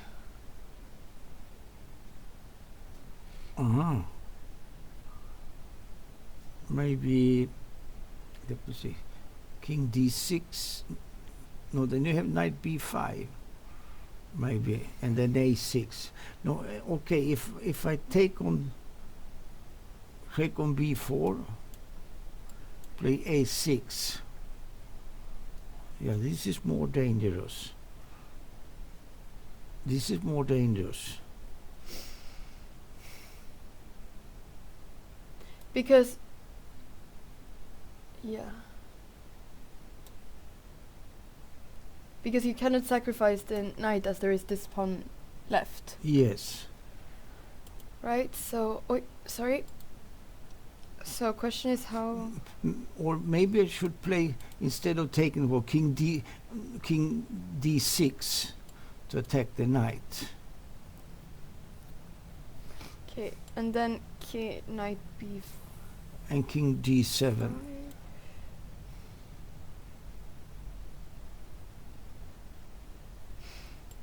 And push. Yeah, you push it, and king to c8.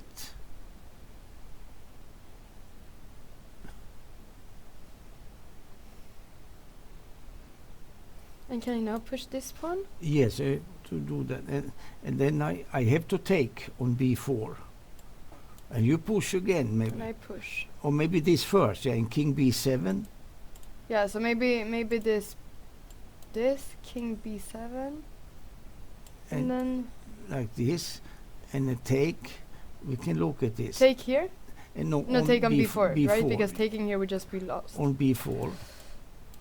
And play g5, knight c6, g6, knight And e7, and g7, and knight g8, waiting there. Yeah, very important because right now, okay, maybe it wasn't such a big threat, but I was just thinking that there is always this little tactic Ah, yes. to be careful about. Yes. But still some danger in the position. Yeah, Maybe trying to come up with the king f3, king f3, for instance. because this king is fixed almost here. I mean, it can only go to b7 or a8, Yes. and if this knight, okay, yeah, this knight can move, of course. But he has played the king to c3. in Let's see order how to- the game is right now. Yeah, that was good to come to c3. The best chance. So king d3, King d6, and knight there, yes.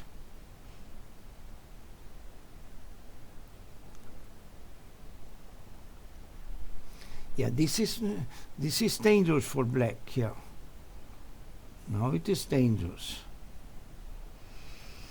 Yeah. And if the black pawns push too much, then they could be weak. They could become very weak. Yes. And easily lost as well. So. And that white has pawns on both sides is a disturbing thing for black.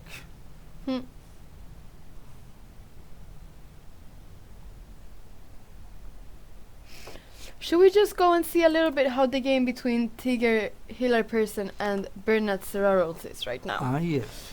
Because they're playing right now as well. So this is live right now. So let's just see. I've seen that black has been fighting very well in this game.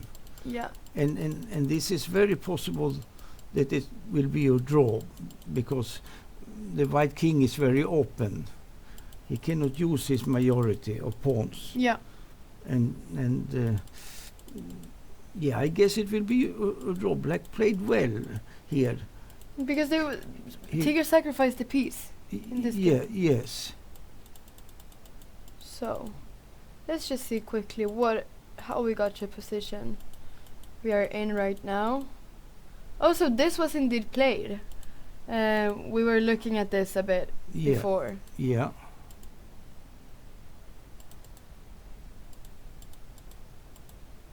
Yeah, so now it's equal. Material, okay, there are a few pawns. 1, 2, 3, 4, 5, 6. 1, 2, 3, 4. So white is 2 pawns up right now. And now probably black gets rid of both the queen side pawns of white. Yeah, very important move. But he should not go for the endgame. He should keep the queens. Black should always keep the queens. Yeah, and he did. To have the perpetual checks. Yes. And now take. Yeah, this. Black is playing well, I think. How would a knight endgame be here? Would it be a draw? Knight endgame? Knight endgame would be dangerous for black to play. It would be dangerous. Okay. Yes. So, knight takes e3. Queen d3. Good. Queen. Yeah, that's having centralization.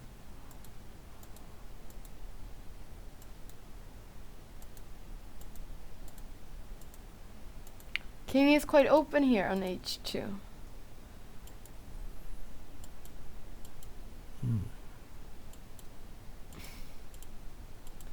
So white is trying to eliminate all the checks.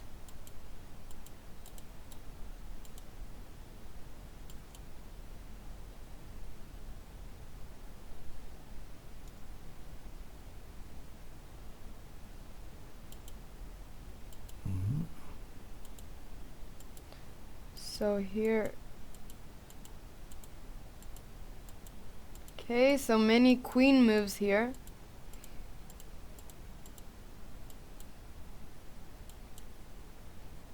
Oh, I guess it must be a draw, this position. But Hillar Persson tries everything. He's trying to do something. He's really trying. But black doesn't make any mistakes. He just keeps the position. Yeah. Playing very solid black here.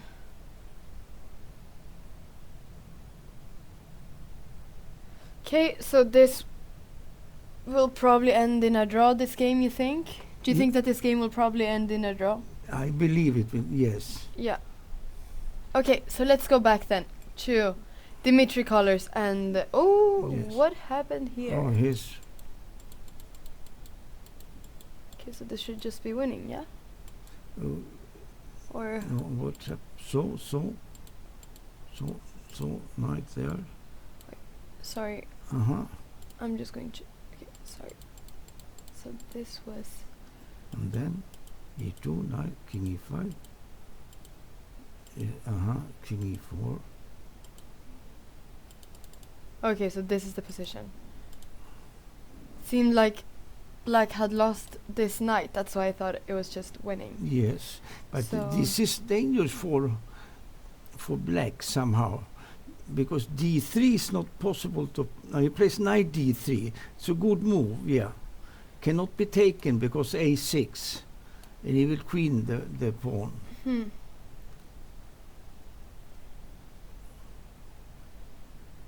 Yeah, cannot take the knight because then a6 is coming. And Yes. is it now time for This can be a winning position. Yeah, for yeah, white? Is it now time to push the g pawn? yeah. But here the knight must. Yeah, maybe knight a6. Let's say knight a6. Yeah. A waiting move, and white plays. Yeah, what does he do? Should he play g4? Because the king cannot enter Yes. in any way. So And now black has to wait, but maybe he should wait with the. No, if he waits with the knight c7, for instance, we just push. then I go king to f5. And then you go king f5. That is probably a draw, And this is a draw. but maybe he can go around on the other side.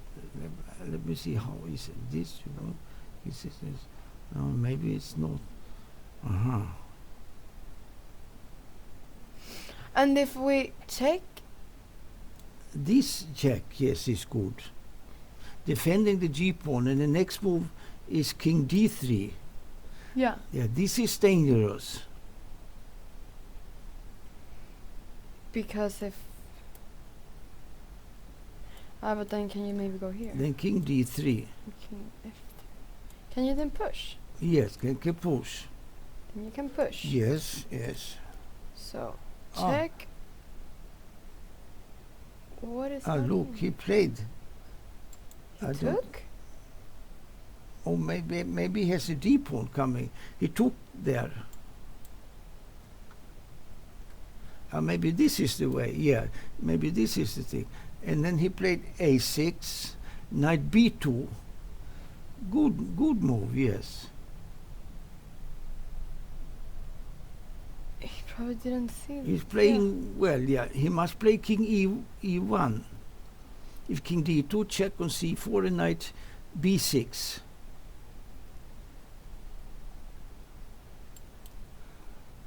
If king e1, then king. And king here. Then king e3, queen and d2. And it's and winning. take with check. No, king comes out to g2 Oh, it comes out to g2. and draw. Yeah. And there is a draw. Well Let's just played show this. by black. Yeah. So here, check. Queen comes out here, and there isn't anything here. This should be draw.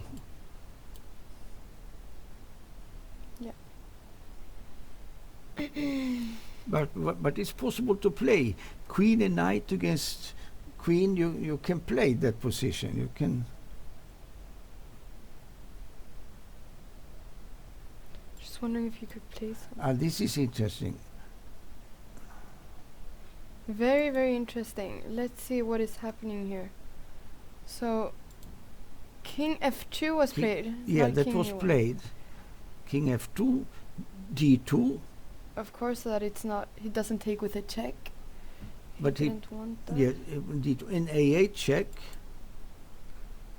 and king d3.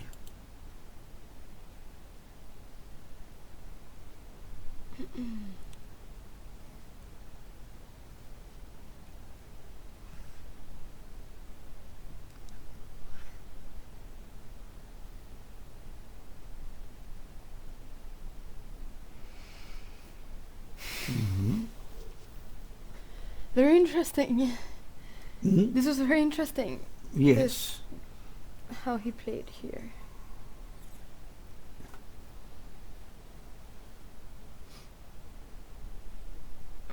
Yes, it is draw. Yeah.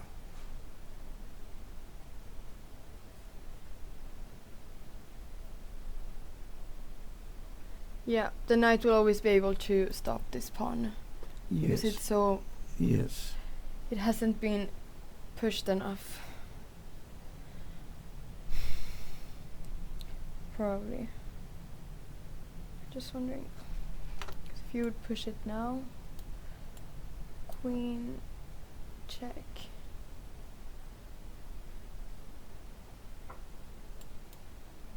Something like this.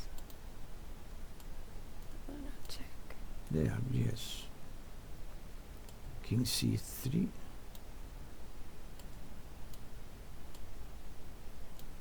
Okay. And king d4. Yeah, this is just a draw. And knight f2. Yeah. And check. And knight check. Yeah. And draw. Yeah, it is a draw, this position. It is nothing to do for him. But he has tried a lot, Collars, yeah, and has been, rather close to win. But here was knight d3 necessary?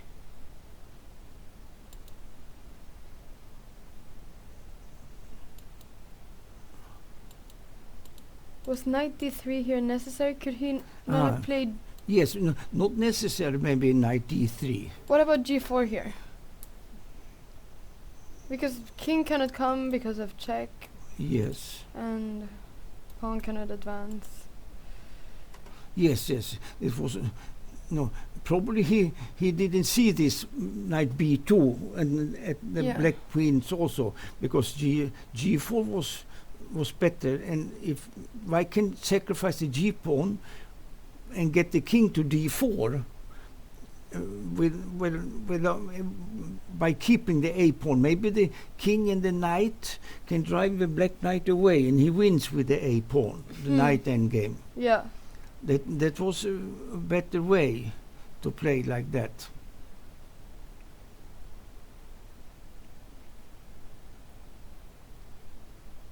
Yeah, so this should just be a draw. He probably missed knight b2. Yes. Which was a very nice move. Yes. To hold the position. Yeah. To take the knight and then knight b2. Yes. Yeah. This will just end in a draw probably. Very soon. Yeah, and d3 here, then knight takes probably. You cannot really stop the pawn from promoting in this position. No, this is lost, yes. Yeah. So,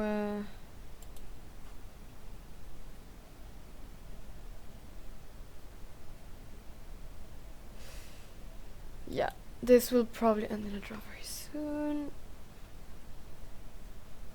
Queen e4 check, but he's trying.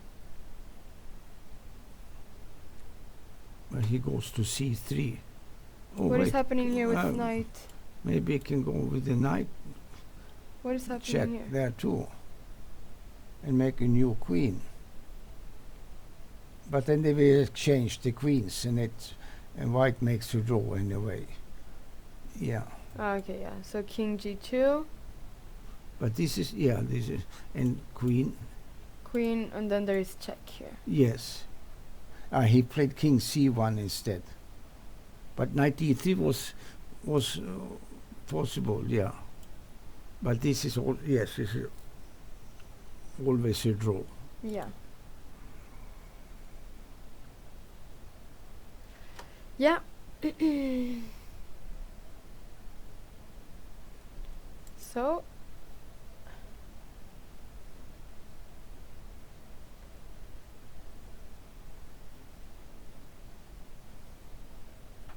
keeps checking. Keeps checking. Okay.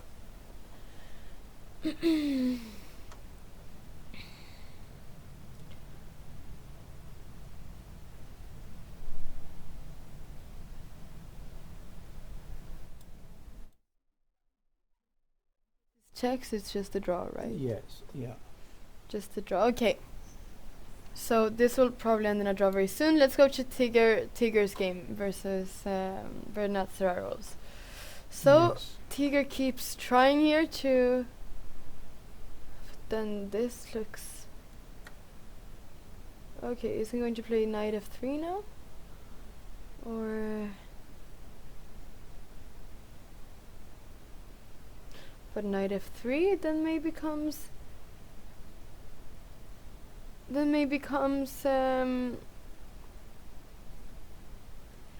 queen... Oh no, yeah, queen d3 I thought threatening. Queen f5. Sorry, queen f3 was not the move played. Let's see here. What's happening? So yeah, so this should...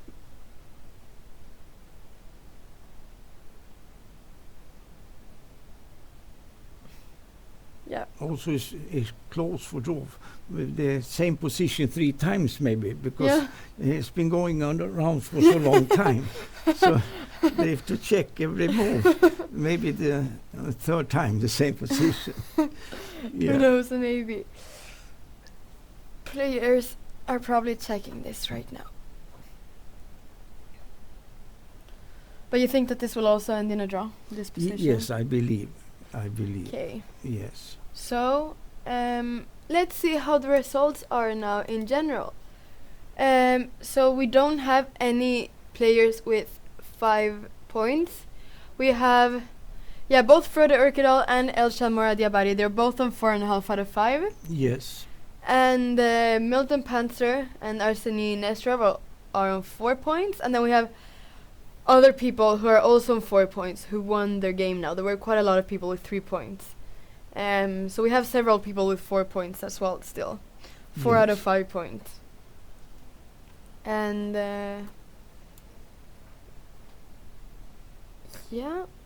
anything else here? Anything else? So Erik Blomqvist, he won his game today against Anders Haber from Norway. So we will see if Tiger draws this position. Oh, we will see. But then this pawn is hanging now, isn't it? Pawn on h5. Yeah. Well, if Tiger draws this game, then Erik Blomqvist will be the Swede with most points, with 4 points. Sorry. Along with Milton Panzer. So Erik Blomqvist and Milton Panzer be the 2 Swedes with 4 out of 5 points. But let's see what Tiger does now this game. So I'm just wondering here, why could Black not take the pawn on h5?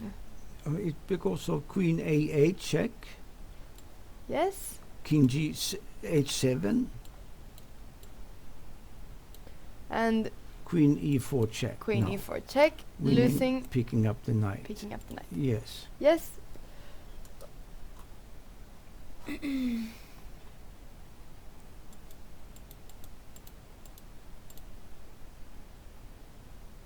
Okay, so let's see the position. So Queen e4 was played.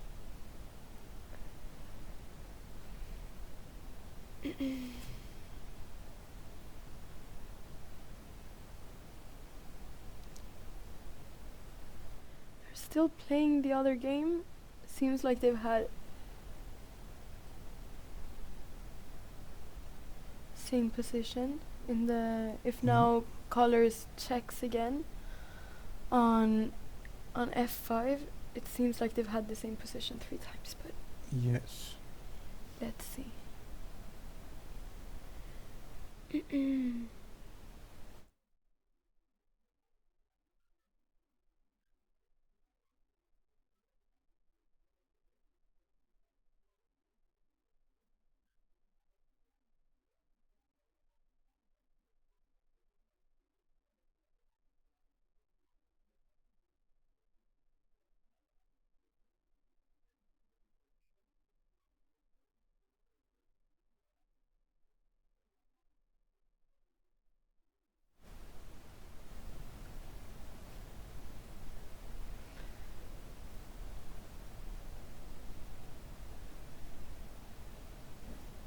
Strange, it seems in the position in the live it seems like it was Queen f5 that was played, but here it says Queen g6.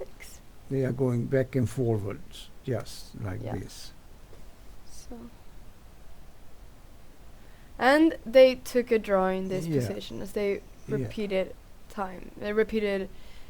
repeated moves 3 times.